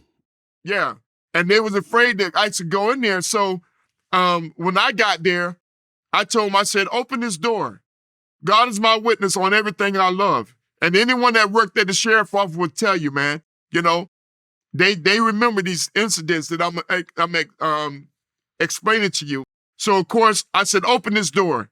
And they said, no, Deputy Hicks, man, listen, Martell's got an iron pipe, you know, no, you're not going to go. I said, LT, listen, man, I could talk to him. And when I walked into the unit, just to show you, just my presence alone quell situation. Now, I don't want you to take my word, but we can get other inmates that said to me that they willing to come and speak to VladTV and everybody else about who I am and how I inspired them. So I went into the unit and I said, Martell's, go to your room, man. He said, man, yo, Hicks, man, no. I said, Martell, listen, man, go to your room. So he went to his room and the whole team now standing by on the outside of the door. They're all geared up and everything, riot gear and all. I can show you my pictures of my riot gear, you know. And of course, I go in there, I said, Martell, what's going on, man? And he said, man, Hicks, I've been asking these people to let me go out to recreation, man, you know, and they refuse to let me go out. And I said, why are they refusing to let you go out? What did you do? He said, I haven't done nothing. I just asked them to let me go out for my hour. So what did I do? My brother, I went into the control room. I talked to the because you got a housing deputy and a control room deputy. So I talked to the control room deputy and I said, listen, when was the last time you guys allow him to go out to recreation? Let me see it in the log. Because every time an inmate goes out to recreation from solitary confinement, isolation, you have to put it in the logbook. Right. The time and the date. And when I looked at the log, they hadn't let this man go out for rec in a long time. So it just kept building up. And I asked him, I said, well, why do you not let him go out to rec? Oh, because, you know, when he goes out to rec, he don't want to go back into his unit. I said, but no. But I'm asking you a question. Why do you not let him go out to rec? Because you guys brought this crap on. That's what you did. That's right. Because you refused to give him what's due to him. I said, you guys can't do that, man. Well, we just felt like he wasn't going to go. I said, well, how could you feel like he wasn't going to go in the cell? Did he show in the indication that he would not go back in his cell? I said, come on, man. So when I talked to the sergeant, I told the sergeant, right? And even though he had to stay up there for extra time because of the destruction that he did to the facility, right? But the only thing he wanted to do was go out to recreation, to get out that cell for 1 hour. What people don't realize, my brother, you go in your bathroom and you stand there for 24 hours, 23 hours a day in total darkness, and then you come back and tell me how you feel about the 1 hour that they give, that they're supposed to give you. Trust me, it's going to make a tremendous difference. And a lot of people don't understand that, man. Yeah. And they gave him his hour, you know, and it just goes to show you, I walk in there and I quell the situation. You got the whole emergency response team waiting by, you know. I walk in there and they telling me, no, Hicks, do not go in there. I'm like, I'm going anyway. So, of course, I did exactly what needed to be done. And we gave him his hour rack. Right. You were being charged with a conspiracy. Yes. But you can't be in a conspiracy by yourself. So who were Barry and Bernard Smith? Those guys were actually gentlemen that we all worked out together. They owned a warehouse where they had all kind of weight material. And it was like the state-of-the-art place where you could play pool. They had a refrigerator where they charged you $2 for like a Heineken beer. It was just like a place where you hang out at. They wash cars, you know, and we all lift weights. You know, back then, I'm benching almost 560 pounds, man. To this day, I'm still benching 400. And I'm 58 years of age right now, and I'm still benching over 400 some pounds. That's crazy. You understand me? So we all worked out, man. That's all we did. They had professional athletes from Washington Redskins, the Miami Dolphins, Dallas Cowboys, and all these other different teams, and they had other cops that was there. But they tried to say that we had some drug thing going on, and it's because of this freaking dude, Ansel Pratt, who lied and said that we was. That's where the 350 kilograms of cocaine came from, was Ansel Pratt. He was the one who lied. And if you look at my book, you're gonna see where it said the source said that, that I purchased Barry Smith Mercedes-Benz. My wife and I bought that car from Car Corps. I traded in the SR5 4Runner. We paid $37,000 for the car. Don't take my word. Look in the book, and you're gonna see everything there. Then he lied and said that there was. How about this? So they offered me 16 and a half months. 16 and a half months. But before they offered me the time, I meant to back up. They put me down in general population. Now, you and I know that that's a death threat to an officer. They were trying to knock you off. Well, they put me down in general population. I was there with 8 guys who I had arrested or I was over when I worked in the jail. And every last one of them gave me the utmost respect. But then here come this one dude out of Dade County talking about, you that effing cop. Dade County. And he saw my picture paraded over the newscast. So one of the dudes that know me, we call him Blind because his glass is real thick, but his name is Maurice. So Blind said, man, you know what that is? Man, that's Big Hicks, man. He come from where we come from. He gonna thump. You tripping. So I go to put my bedroll down, and in the process of me putting my bedroll down, there's 122 inmates. There's an upper tier and a lower tier, one officer. So they all gathered around the door, and as I went to go put my bedroll down, I turn around, there he is in the door. So the inmates was like, big man, you running your mouth. So he was like, man, I hate effing cops. I said, dude, you got a problem with me? I said, if you got a problem with me, you come on in here, we can handle it. Come on in, close the door, we can handle this like men. So, with big guys, they always try and grab you. Mm-hmm. So, when he went to grab me, I went to shoot so many missiles at his head, man. When he hit that floor, I literally tried to kill him. Mm-hmm. I tried to put my fist through his brain, man. Blood gushing from his face like a faucet. And they all of a sudden they gave me the name, Big Homie. Come on, man, you gonna kill him. And when the officer came up there, everybody just dispersed. Everybody just ran. But I really want to finish him though, to be honest with you. Because back when I was in the feds, we had a sardine can with that lid on it, and I took that lid from that sardine can, man, and I kept it in my green jumper. Sharpened it up? I want to cut his throat, man. To let him know, don't you ever play with me, man.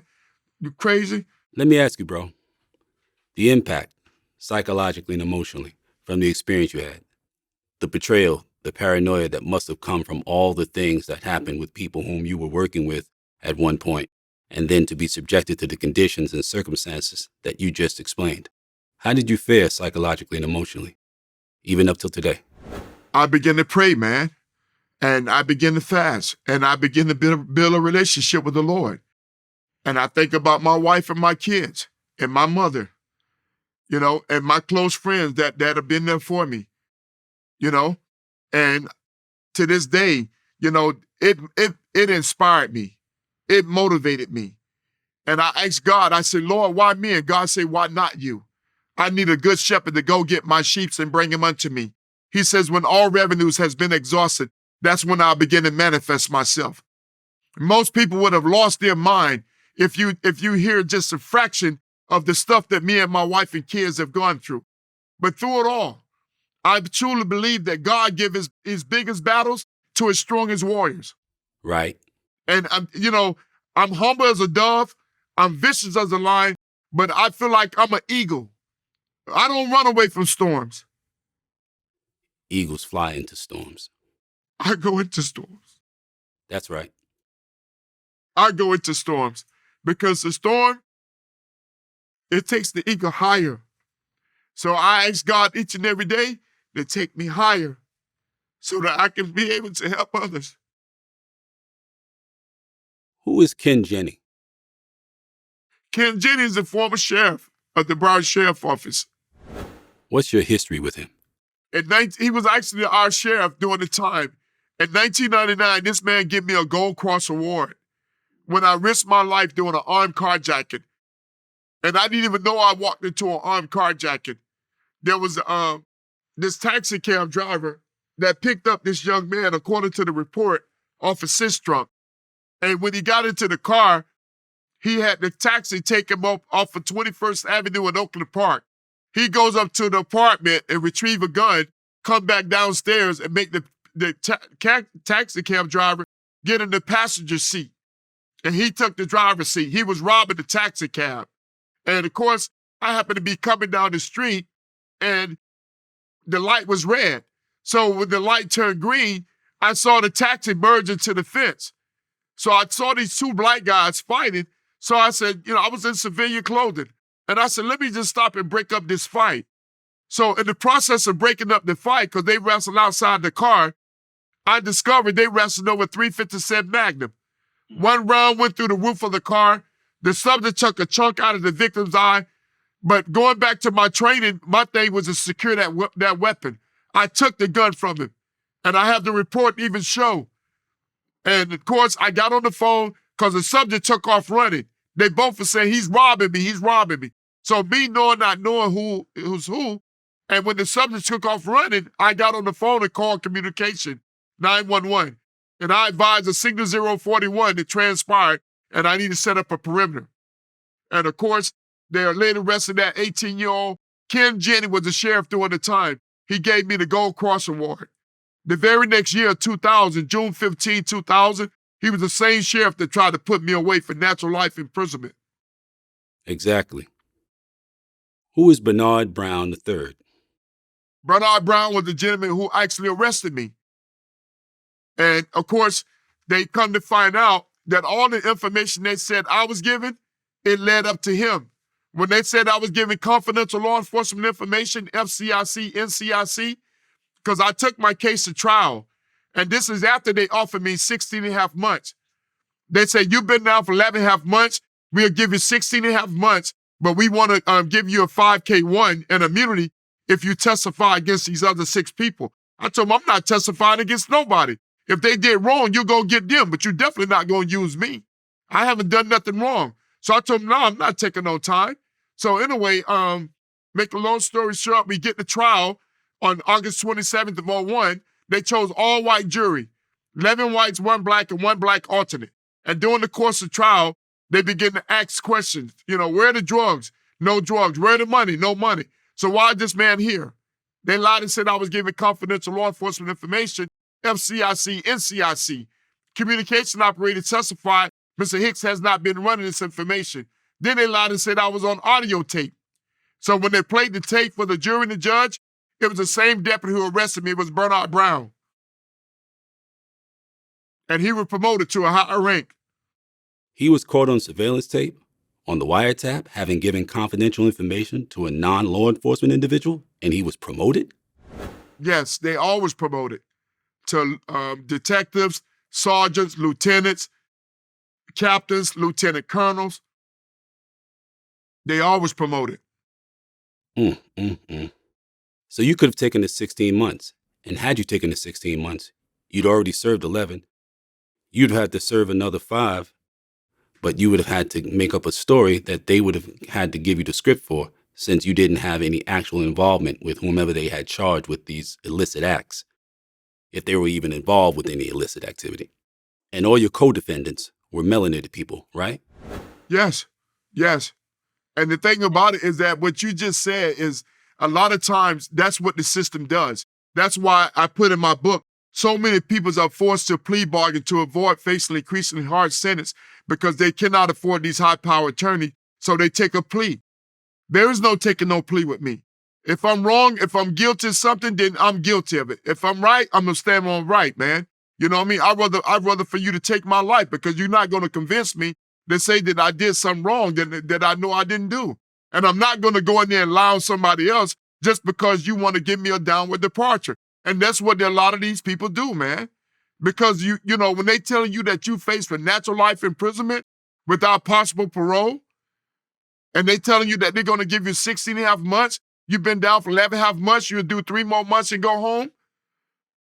You know, I mean, you listen, but one thing is for sure about me, but my mom told him, she said, I put my head up on a chopping block. You can't show me that he committed these crimes, because not him. So you did go to trial. Absolutely. They weren't able to produce any audio of you or any photos of you. They weren't able to prove that you had left Broward County to go to these other places that they claimed you had trafficked all these 350 kilos of cocaine to. So you ultimately end up being exonerated, you and all of your co-defendants. That's correct. The jury deliberated and they came back. As a matter of fact, if I back up for a second, Ansel Pratt, they put him on the stand. This freaking moron. He said that on December 24th of 1999, I saw him and his wife at the red light, and I motioned with my finger that I was going to shoot the two of them. So my attorney, thank God, he subpoenaed his wife. She came in and she worked with the Postal Service, and he said, Miss Pratt, would you take a look at my client? Have you ever seen this man before? He said, no, I've never seen him before. He said, I want you to take a good look at him because your husband just testified that on December 24th, 1999, that my client saw the two of you at a red light and he motioned with his finger that he was going to shoot you. She said, that never happened. My husband was not even together. And she said, you can't believe nothing that he says. He's a compulsive liar. Oh, shit. Damn. And the jury, they deliberated and they came back with the not guilty verdict within 30 minutes.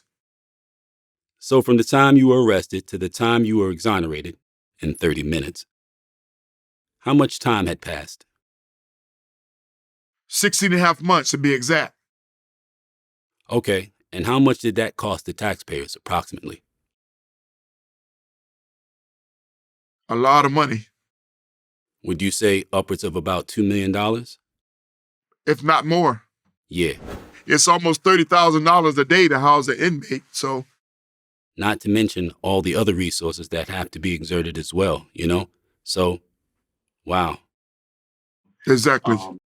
A lot of crime within that organization, bro. No doubt about it. It's not even a question of investigating. It's blatant. If you look at what they have done, it's criminal. It's all criminal. But now you're exonerated and you get out. But it ain't over. You get another visit, a raid from your former co-workers, don't you? Yes. Tell me about that. Take your time.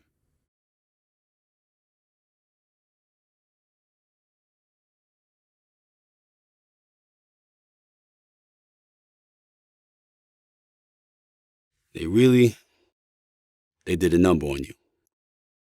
For real, for real. But they didn't win. On January 6th of 2004,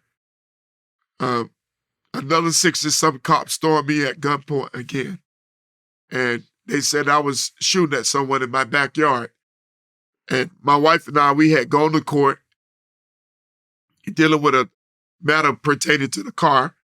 And I get home and they said I was shooting at someone in my backyard.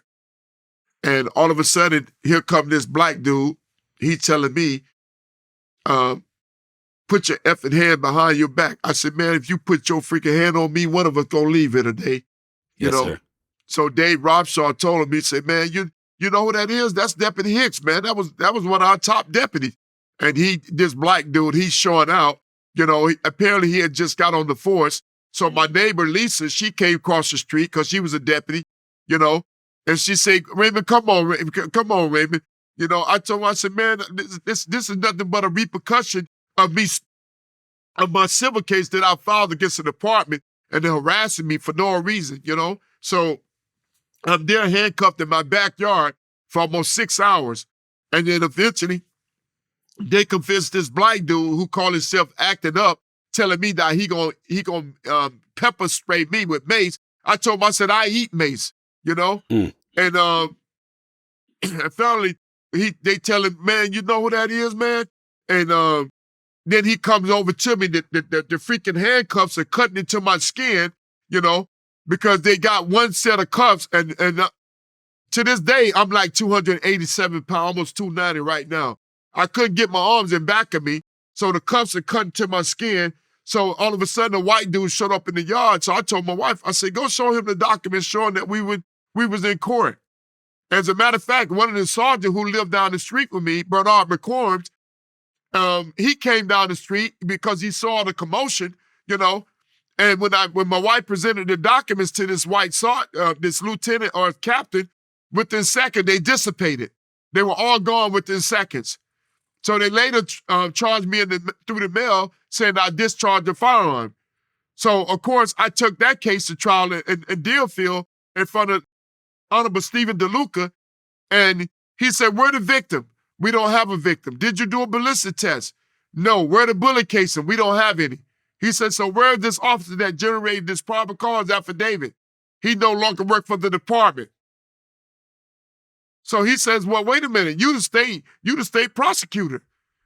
You mean to tell me you couldn't find it?" He said, "Well, I tell you what, we go into trial within the next 10 minutes. And the state asked for a continuance. He says continuance is denied. We're going to proceed with trial." Within 10 minutes, I was tried by the courts and I was acquitted by the judge. And they were told that you were the shooter because someone had run into a local gas station down the block from you and said that somebody was shooting and please call the police. This person told the proprietor that. That's correct. The proprietor made the call and the police said that the proprietor said that it was you. That's why they came to your house? Yes. And you went to see him and asked him, and what did he say? Yes, absolutely. And what he did was when they said that he identified me as a shooter, I went to the sit-go and I asked him, I said, "You said I was a shooter?" He said, "No, I didn't say that you was a shooter." He said, "A person ran into the store and said someone is shooting." So what he did, he called communication and he went off on them. He called 911. Yeah, he called 911 and went off on them. Because he said, he been cursing him everything and tell him, what you mean that I identified him? I never identified this man as a shooter. He said, "I called in and told you guys that someone came and said that someone was shooting." He never said anything about me being no shooter. And that man became infuriated and he made it known to them when he called, because he called him when I was standing right there. So that incident was pretty much cut and dry in comparison to the first incident. But then there was a third incident, wasn't there? Yes, what happened was actually right after that arrest, I went into the community and I won the African American Achievers Award. I had 25 kids get their high school diploma and GED, and with the help of my wife and my oldest daughter, I helped my mother at the age of 55 get her high school diploma, and my brother at the age of 32 get his GED. And I have 25 kids. If you go to Google and you type in AfricanAmericanAchievers.com, you'll see me there 2004, win this prestigious award. And as you just mentioned, they stormed my home a third time. This time, my 4-year-old son was there and my 18-year-old daughter. And I said, "What is this about? We got a warrant for your arrest." I said, "For what?" "Oh, we can't discuss it." I said, "What do you mean? Every time you guys come to my home, you tell me you got a warrant for my arrest, but you can't discuss it?" So Robert Crumb gets into an argument with the sergeant because I'm trying to get my arms in back of me. And he said, "Man, Ray gonna need a double set of cuffs." So he said, "F that. Put the effing cuffs on him like I told you to." So he said, the man can't get his arm. So the two of them engaged in a verbal confrontation that literally almost led to a physical altercation because Crumb was not going to back down. And the sergeant was like, so soon he put a double set of cuffs on me, they went and got the shackles. I said, "What's the purpose of the shackles?" "Ray, you a big guy. We don't want any problem." I said, "Sergeant, if it was going to be a problem, it would have been a problem a long time ago. You got a job to do." So they handcuffed me and shackled me, put me in the backseat of the cruiser. I get down to booking. There's 25 officers waiting on me in the sally port. 25 deputies waiting on me with black gloves on in the sally port. So, of course, I'm there. I'm talking to one of the young ladies who I went through the Crossover Academy with. Her name was Figueroa. We talking about the Lord and we talking about our family. So all of a sudden, one of the guys who I helped get the job there, Richard Lee, he stayed there because he heard it come over. So he heard it come over the air, and he said, I said, Lee, what am I here for? He said, Ray, they charge you with child abuse. I said, child abuse? I said, man, I never even put my hands on my own kid. What the freak? And he said, Ray, what's strange about this, when I look at the PC, there is no victim. So he said he brought it to the sergeant's attention, and the sergeant told him that it was done administratively. She had nothing to do with it. Come to find out, Ricky Clark, the person who was patting me at my shoulder when I was first arrested on June 15, 2000, was working for the Child Protective Services, and he was the one who orchestrated these freaking charges against me. Because he said that I patted a female cadet. The female cadet said Drill Instructor Hicks never patted me. It was actually Denise Eleanor Smith who patted this female cadet. But he lied and said it was me. So the paddling is some sort of punishment that was part of the program? Yeah, it was actually in boot camp where they had these kids who had issues. And since I was a certified drill instructor, I was the first sergeant. So they tried to say that I patted this white female cadet. And she told him, Drill Instructor Hicks never patted me. It was actually another female, the director of the boot camp. It was called Elite Military Academy. Her name was Denise Eleanor Smith. She patted the cadet. But they tried to make it seem like it was me. And of course, the prosecutor did a thorough investigation and she threw the case out. No prosecution. Okay. So now you've got these 3 different incidents. You've been disenfranchised. Your family has been disenfranchised. They've gone through financial hardships, emotional hardships. You've been proven to be innocent of all the things you've been accused of and charged with and subjected to punishment for, despite the fact that you were not convicted of anything. What was your recourse? What was your action to regain, some degree of your dignity, your financial, the financial impact that the situation had on you? What were you able to do to get yourself back and your family back in proper order? Well, I had an attorney by the name of Bruce Little, and I didn't even know, come to find out, he was a former cop, but I never knew this until after the situation happened.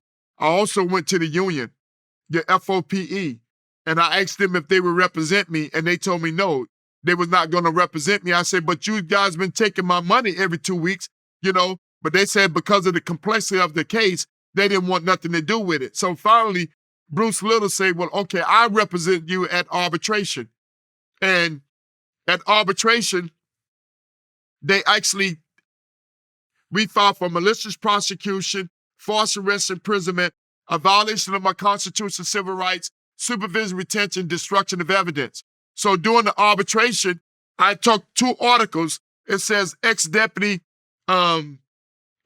cleared of drug charges.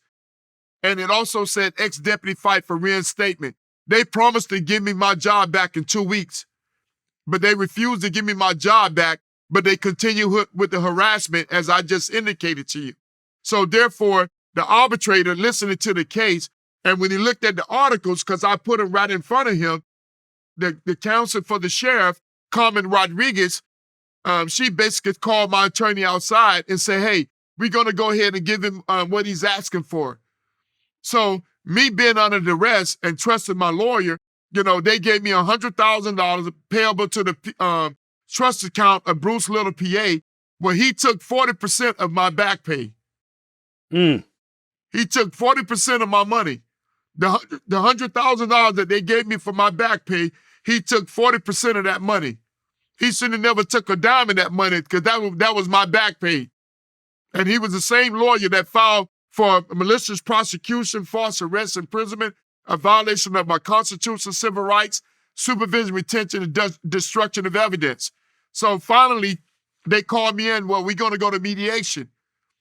I said, okay. So my wife and I, let me back up. They said, we got a settlement proposal for settlement. I said, okay. So I went to his office. So when we get there, my wife and I, they offered me $100,000. I said, no, I'm not going to take that. I said, I've lost everything, man. No, I'm not going to take that. I lost my home, my cars, my finances. I couldn't feed my family. I applied for food stamps, unemployment. I couldn't get it. it was just devastating. So to be honest with you, this was money that I really needed to help me and my family get back up on our feet. So of course, he said, well, Ray, listen, they're going to give you everything you ask for, your years of service, your back pay. And like I said, he took 40% of my money. The union never even represented me. They said because of the complexity of the case, they were not going to get involved. I said, but you're taking my money every 2 weeks. So to be honest with you, man, I've been fighting this situation for 21 years now. And only thing I got was $160,000 out of everything that I mentioned to you. We lost everything, man. You know, it got to the point that I even started drinking. You know, I never took a drink a day in my life, man. I never forget, I went to the liquor store and some of the guys that knew me from the hood, they were like, man, Big Hicks, what you doing here? You don't even drink, man. And I lied. I was like, man, I'm against this for some of the guys down the street. You know, there's a party, but I was buying it for myself. You know, and to be honest with you, you know, we have to be honest with ourselves, man. You know, as I had to look in the mirror and really identify self. And one of the things that my sergeant said to me, he says, Ray, if you had never gone through what you went through, how could you be an author of a book? How could you have gone back to college and graduated with a 3.97 GPA, you know, almost with a 4.0 GPA? How could you have gone back and got your doctorate degree in theology? So to be honest with you, God chose you, you know, to be an example to others, to let them know. And my wife is sitting here and she'll tell you how many people I've inspired since the last couple of videos that I've done that are literally going viral. One of my videos is at 6.3 million. 6.3 million within, I think, a month or 2 months. Almost 690,000 viewers from one video. Almost 300-some thousand viewers, another video. So to be honest with you, you know, it's a blessing from God, you know, and, you know, through it all, man. You know, I want my as a matter of fact, I'm in the process of going with the state attorney's office, the public corruption department. You know, I'm waiting on them to call me so I can sit down with them and present all the documents. You know, let me see, all the documents that I have here. I got all my documents here. Everything I mentioned to you, I got it all right here. I got audio tapes and everything right here. Everything that I mentioned to you, I'm backing it up with documents right here. Is that the documentation that one of your lawyers, I don't know if it was Little or not, that was you were trying to get, and every time your lawyers went to the BSO to try and get these records, whatever, they said they couldn't be found, they were lost, whatever, and it took you 8 years to get those that is paperwork? Correct. As a matter of fact, love, look in there and you'll see he talking about Joseph Fitzpatrick. Joseph Fitzpatrick, he worked for Internal Affairs, right? The audio tape that they played in federal court, you may think I'm lying. I turn on my phone right now and you can listen to him. This man lied on a sworn affidavit, right? Because we filed a 119 or 112 action to retrieve all audio tapes and videotapes and documents. He said that the Broward Sheriff Office was not custodial of the tape. They didn't have it in their possession. They couldn't find it. And lo and behold, after 8 years of me praying and fasting, the Spirit of the Lord said, go down to Internal Affairs. I went down there, and let me see my phone, love. I went down there, and may God be my witness. Miss Shirley, who was a black female, had been with the sheriff office for almost 30 years. And she testified in court that the sergeant, Joseph Fitzpatrick, told her to hide the tape. She testified to this. The court stenographer transcribed that. So to show you that I'm telling you the truth, and I'll let you listen to it in a second, where I have the audio tape where they called Bernard Brown down to Internal Affairs, and he admitted that it was him on the tape, giving the information they said I gave. And they promoted him to detective, and he was the same person who arrested me. So how can that be? Yeah, I mean, bro, this is a a movie. It's a series. This is crazy. Like, again, the levels of complicity in this criminal conspiracy are mind-boggling. That whole organization needs to be thrown away. Like, really. All the people who were involved in this whole thing, the ones who were actively involved and the ones who passively sat by and allowed it to happen as though it couldn't happen to them. Or maybe that's what their fear was. Their fear is that if they said anything on the behalf of Ray or just on the behalf of righteousness, There's that they would be caught up in it too. Yes. And that's why a lot of people never came forth. That's why a lot of people never came forth, my brother. It's because of the fact that they was afraid. And I can't blame them, you know. A lot of these people, you know, I mean, look what happened to me. Because I stood up against right. I stood up against the wrong. I stood for right. So how can I be wrong? I didn't take on that job to treat people nasty. I took on that job, man, to take care of me and my wife and kids, to have a good job, a good benefit, and hopefully one day be retire. Right. How about this? There's not, out of my mother and my father, siblings, the only person got a high school diploma is my mother. My dad didn't have a high school. He dropped out in 3rd grade, couldn't read or write, couldn't even spell his own name. His brother, my Uncle Johnny, he don't have a high school diploma. Uncle Randolph didn't have a high school diploma. Uncle Johnny didn't have a high school diploma. Aunt Lorraine didn't have a high school diploma. Aunt Rutha May didn't have a high school diploma. And on my mother's side, my aunt sister didn't have a high school diploma. My aunt Mary didn't have I could just go on with the list, my brother. None of them had an education. And it's a shame, it's a disgrace that these people, man, that do the things that they've done to me and think that, you know, it's okay. It's not okay. But one thing is for sure, I don't have to worry about any of them. And even when I went to Internal Affairs and I filed a complaint with the sergeant who told me that he was going to investigate the case, Sergeant Charles Take, he said that he'd had complaints from other individuals about those same people who arrested me. And may God be my witness. Do you not know he never did a thorough investigation? But he took my 911 tape and gave it to the same people who arrested me? It's in the book. I mean, all the craziness, man, like the craziness that you was around, bro. I don't see how you didn't start drinking a lot sooner.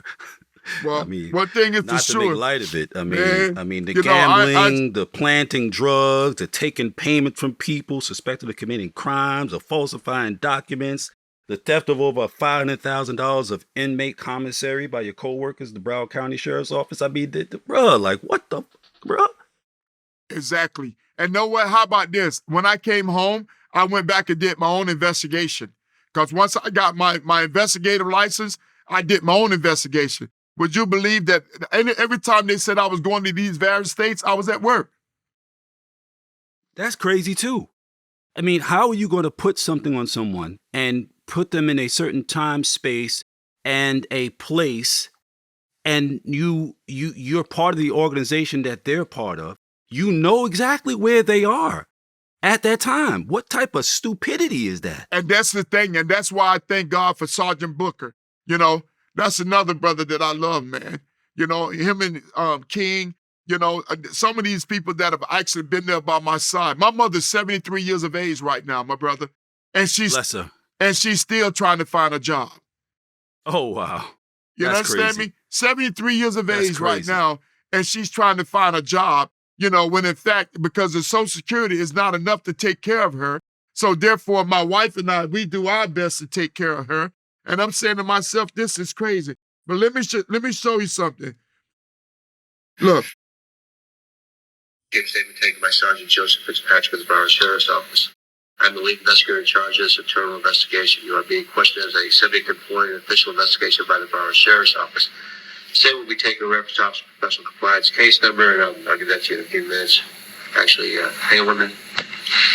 Professional Compliance case number is 10-01-0816.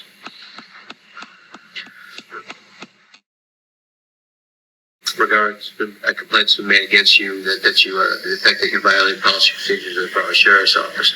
Statement will be taken from last name of Brown, D-R-O-W-N, first name is Bernard, B-E-R-N-A-R-D. CCN is 8636. He's a deputy sheriff assigned to District 5. This interview is being conducted in the Office of Professional Compliance on March 8, 2002 at 1344. Also present is Richard Diaz. He's the attorney representing the interests of Deputy Brown. Deputy Brown, would you state your full name, classification, CCN, and your current assignment, please? Bernard Brown, 8636 is my CCN, Deputy Sheriff, currently assigned to District 5, Incorporated, Broward County. Right. Deputy Brown, have I identified myself as law enforcement officer? Do you understand this? Yes. Okay. Raise your right hand, please. You solemnly swear or affirm your statement about to give me the truth, the whole truth, and nothing but the truth, so help you God? Yes. All right. Lower your hand. Deputy Brown, I want to review some departmental policies and procedures with you briefly here. 2.2.47, employees will promptly obey the lawful orders of the supervisor. This will include orders related from a superior by an employee of the same or lesser rank. 2.2.43, A, employees will not make false statements in any communication, verbal or written, concerning official matters. And 2.2.6, A deputy will not interfere with the investigation of a case assigned to another deputy. And 2.2.3, A, employees will cooperate with internal investigations as stated in the Policy and Procedures Manual and in accordance with law. Paragraph. So, Participate in investigation will not willfully disclose any information obtained from the investigation before the complaint, document, or action becomes public record. Participants including the investigation are complainant, subject of investigation, investigator conducting the investigation, any witness in the investigation, and see internal investigation cases are considered active until they become public record in the Florida statutes. Deputy Brown, you are required to give a statement for administrative purposes. You will be asked questions specifically, directly, and narrowly related to the performance of your official duties and or continued fitness for duty. I further advise you that if you refuse to fully and completely answer questions relating to the performance of your official duties or fitness for duty, your actions will be deemed to be insubordination. For this act alone, you may be subject to departmental discipline up to and inclusive of termination. This is a compelled statement. You are being ordered to give the statement. Do you understand? Yes, sir. All right. Deputy Brown, you're entitled to have an attorney or other representative. so, Yes. so this is Joseph Fitzpatrick questioning Bernard Brown, but he signed a sworn affidavit under penalty of perjury, the sergeant, right, and said that BSO was not custodian of the tape. They didn't have it in their possession, and they didn't. So how can that be when you calling him in and you question him in internal affairs? But at no time did they ever call me in and give me a guaranteed statement like they did him, right, to determine whether or not I committed these crimes. But yet still, you got this person here who's testifying. And when you listen to the whole tape, and I do have it that I can provide to you guys, you'll hear him testifying to the fact about the situation that happened to me. He admitted by his own admission that it was him on the audio tape giving the information they said I gave. Wow. And IA knew that. The district attorney knew that. Shit, the judge may have even known that. Your superiors certainly knew that. Those that did want to know. And those that didn't hear it directly, they certainly were aware that existed. They just, I guess, thought it made them less complicit not listening to it. This doesn't even sound real, bro. I'm glad you got all your paperwork and all that.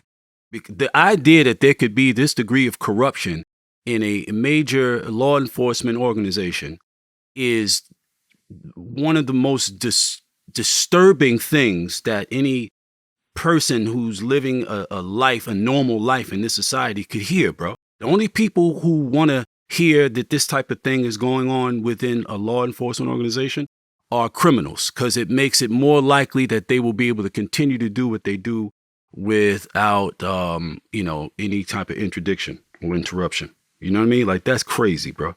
And that's what I'm saying. And as a matter of fact, it says right here, okay, I got it right here on my phone. These are the documents that I sent to the state attorney's office.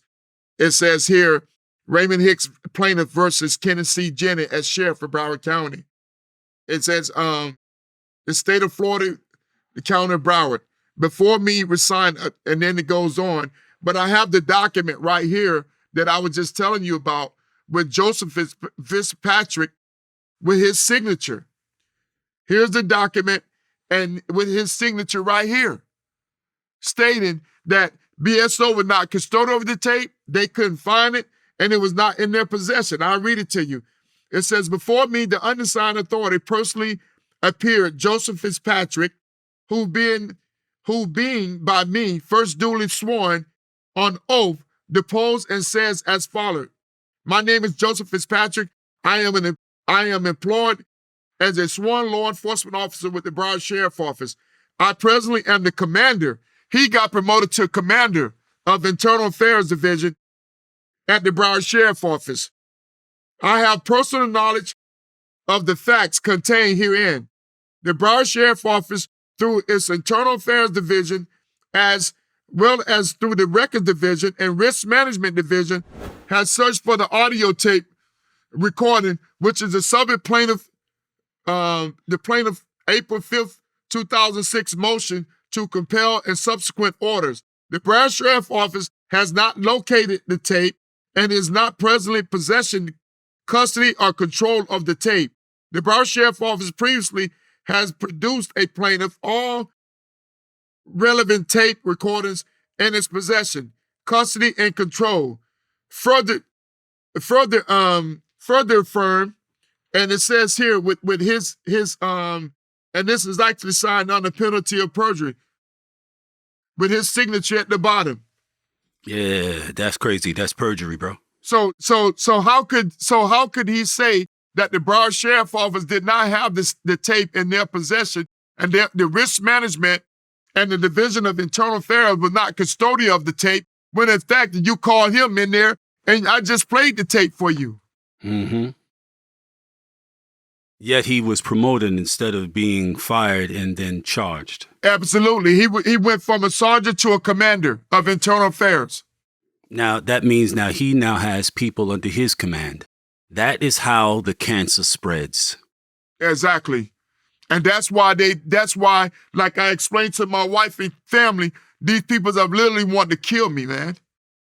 Oh, yeah. But one thing is for sure, they know Raymond Hicks ain't running from nobody. Trust me when I tell you that. If it's my time to go, then it's my time to go. But I promise you on everything I love, I'm not going to lay down. And you're not going to just run up on me either, any kind of way you think you're going to run up on me, because that's why I gravitated to the Lord. Right. The word of God says, repay no evil for evil. By doing so, God said, vengeance is mine. I repay, said the Lord. He said, if the enemy's hungry, feed him. If he's thirsty, give him a drink.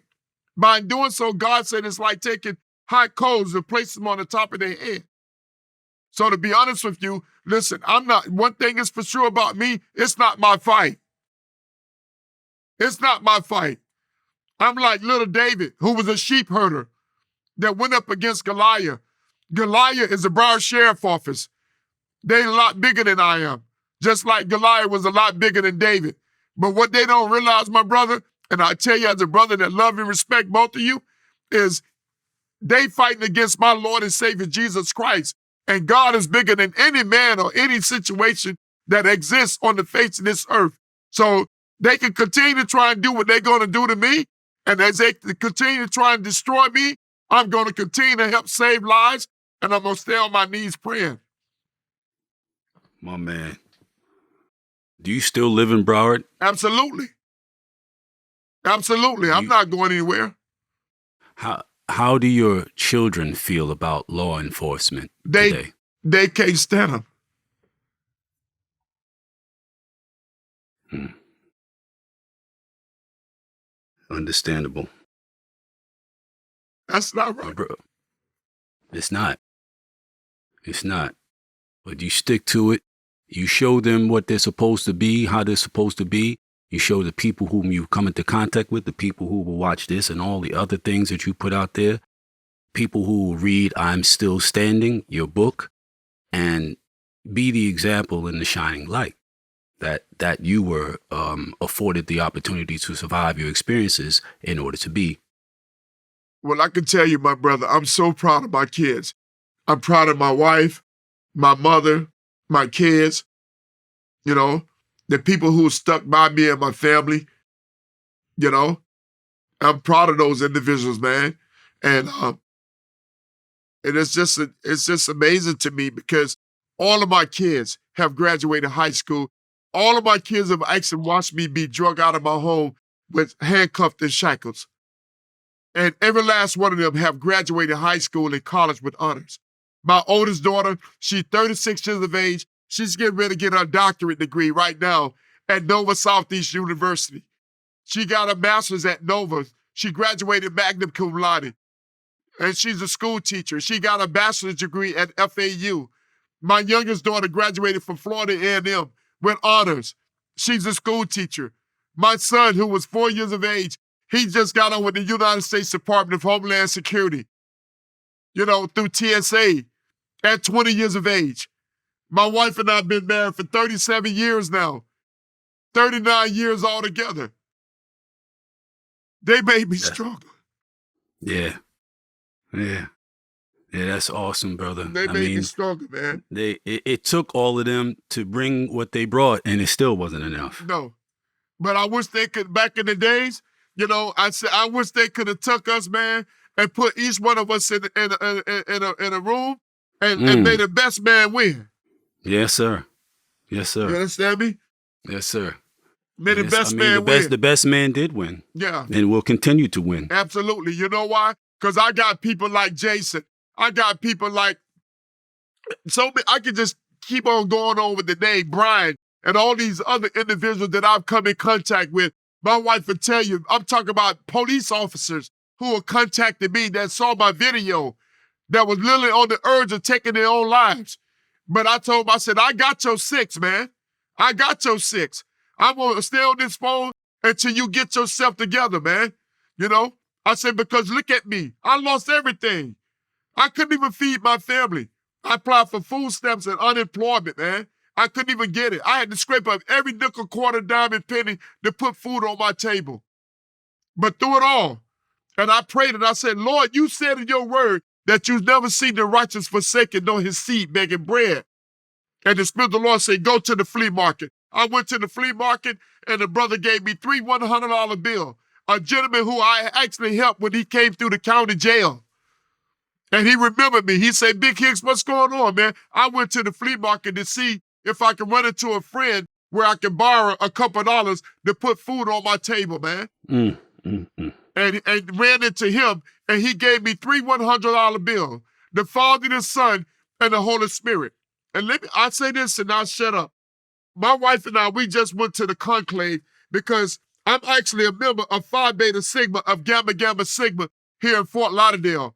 Would you believe that I won the highest award that has ever been won in the history of Phi Beta Sigma?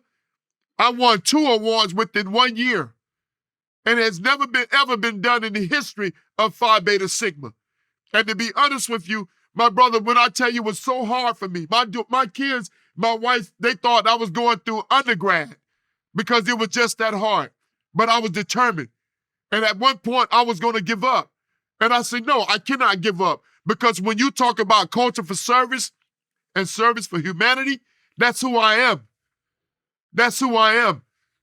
I want to make a difference. I want to make an impact in the lives of so many different people. I don't care if you're black, white, purple, green, or orange. It doesn't make a difference to me. And my foundation, which is the Raymond Hicks Foundation, LLC, I give back school materials, book bags.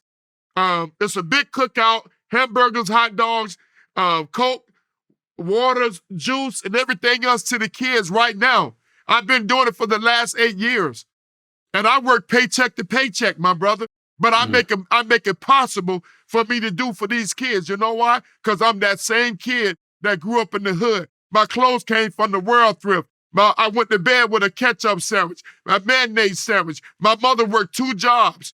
You understand me? I had to go to the corner store, tell Mr. Friendly to give me $1 worth of bologna and a loaf of bread. My mom said she'll see him on Friday. So to be honest with you, there's so many Raymond Hicks coming up in the hood. And the only thing I want to do is inspire them to let them know it's not where you come from, man. It's where you're going at in life. And to be honest with you, I thank God every day. When I was 17, I didn't even tell you about this. When I was an athlete, I shattered records. Football, basketball, and track. And I was better in basketball than I was in anything, you know? And there I was, I asked my mom for a couple dollars to get a hamburger and a Coke after the basketball game. But my mom didn't have it.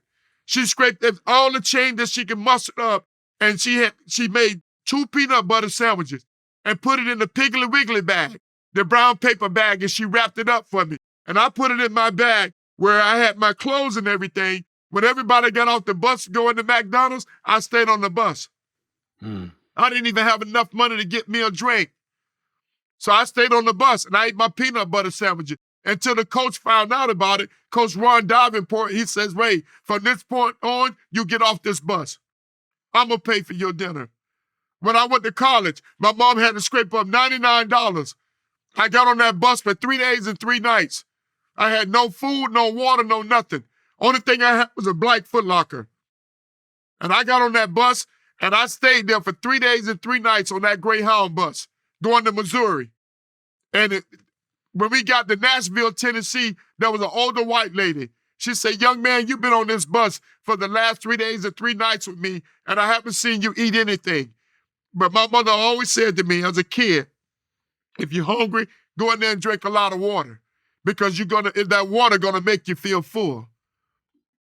And that's what I did. And that lady gave, that older white lady, thank God for her, she gave me a bologna sandwich and a bologna sandwich and a banana. And I swear to God, you thought I was eating a porterhouse steak, man. But I thank God for this lady, because to be honest, and when I got to college, man, let me tell you something. I didn't have no more problems. I bought my mother and father first 2 cars. And had I stayed in college, I would have been an All-American at Missouri Southern State University, because I was shedding all kind of records. My freshman year, I was runner for Rookie of the Year award. My sophomore year, I broke all the Russian records. Going into my junior year, I became an All-American. And I left school because my wife went into the Navy on a delayed entry program. And the only way we could stop her from going to Scotland was to get her pregnant. And she was stationed at Pascagoula, Mississippi. And that's where we got married at, January 10th of 1986. So to be honest with you, man, everything I've gone through, you know, my wife and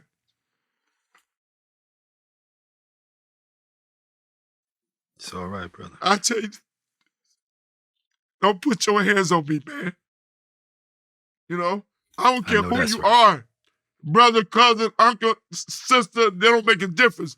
Don't put your hands on me, man. That's right. No, don't put your hands on me, because I'm going to make you kill me. You understand me? But I threw it all. I had to let that old Hicks go, man. You know? I had to let him go. Because he served his purpose. Absolutely. Now it's time for the new Hicks to serve that purpose. Yes, which is saving lives. That's and still letting people know in law enforcement. I still love law enforcement to this day. And would you believe, I say this and I'm done, I'd shut up. Everywhere I've gone, I won a life-saving award while I was an inmate. And I was honored by the warden of the institution. A brother who actually shot in his head many years ago had seizures. And the officer walked out the unit and left the unit unattended. And he swallowed his tongue. That dude had real bad seizures, man. And big homie, they calling me. I ran out to the rec yard. There he was. Tongue done lodged in the back of his throat. Cut off his airway. When the officer got there, guess what? There I am with him rolled onto his side out, went in his mouth, pulled his tongue out, you know, to clear his airway. And they hurried up and took him downstairs. They give me a life-saving award. As an inmate. As an inmate. It's in the back of the book. Yeah, I know. And then all of a sudden, I get on with the Department of Homeland Security. When I get on with them, I win another life-saving award. A gentleman hung himself because they told him they were going to deport him back to his country. He told them that he was going to kill himself. They thought he was joking. I happened to be going around checking in short stay, and when I'm checking the infirmary, there he is hanging. I called for the officer to open the door. They opened the door. I run in because I was a lieutenant. I run in and push him up, and Deputy Romero, he panicked. And I had to scream at him to get him out of that panic mode. for him to get up there and untie the noose. And I'm honored by Washington, D.C. So to be honest with you, man, it's all these things. Then I'm working on the rail downtown Miami as a security officer. All of a sudden, this young 32-year-old white male, I get up, they call me to the platform. When I get there on the radio, I see this white gentleman, with his head on the floor in a fetus position. He was on his knees and his forehead was on the floor. So I shake him and there's no response. So I shake him again, no response. So I roll him over on the concrete. I check for pulse. There's no pulse. I look over to the left. There's a syringe with an orange cap. So what I do, I get back over the air. Listen, I need EMS respond code 3. I have an approximate age. I gave an approximate age, a white male, and I began to do CPR on him. And within about 8 minutes, paramedics arrived and they took over but I kept checking for a pulse, and I kept doing CPR on him until the pulse was faint. And when paramedics arrived 8 minutes later, they hooked him up with IV and everything, and they gave him Narcan. Within about 2 or 3 minutes, he woke right up, like nothing ever happened to him. Right. I win a life-saving award, and then I'm promoted to captain, and then I was named Officer of the Year. So how is it that I'm a menace to society? It's funny because everything that those former coworkers and just people in that space, that law enforcement space, all the things that you've shared with us that they've done actually makes them the menace to our society. Exactly. It's a weird world, brother. How can people contact you, and where can they get your book, I'm Still Standing? The way they can contact me is actually through my email address, which is raymondhicks2305@gmail.com. I'm on social media under Raymond Hicks. I'm also on Instagram under Raymond Hicks, I'm Still Standing. They can order the book on Amazon, Barnes & Noble, Walmart, online. It's on the Kindle Fire, and it's also an audio book. So Amazon have made a ton of money off of my book because from what I've been told, the audio book is a bestseller. And I know that at some point in time, when my book is actually placed inside the stores instead of being sold online, that book is going to take off like a rocket, Yeah, keep doing what you're doing, and it will. There aren't that many physical bookstores anymore, but the few that do exist, they're big, so you get it in there, you're going to do very well, especially if you keep doing, interviews like this. It's just, I thank God for you brothers, man. I just want to tell you brothers that I love you, man. Hey, Vlad, I know you're not on, but hopefully when you watch this video, man, I want to thank you, and your whole entire staff for affording me the opportunity to speak about me and the ordeal that me and my wife and kids have gone through for the last 21 years now. I've been saying the same thing for 21 years, man. And there's nothing that changed about my story, and I'm grateful to God, man, that, but I also thank God for a lot of people, man, that have taken initiative, like Mr. Tom Devine, Robert Ward, Terry Watson, Miss Jane Turner, Mr. Matthew Cox, Mr. Bobby Latigar, Mr. Mike Zoomer, Miss Sarah, my man Kent Jacobs, Mr. Paul, how you pronounce his last name? Bongalo? Yeah, Bongalo, and some of the other people that I've been in contact with, man, and Kent, I love this brother, man, Kent Jacobs. He's the one that actually, was able to reach out to Vlad in order for me to be here today, man. And he heard my story and he reached out to me And there's also hopefully a movie that's going to be coming out soon, man, about my life. And I just hope and pray that my story, my family story, can inspire others. And you know what's amazing? My wife and my kids haven't even spoke yet. Mm.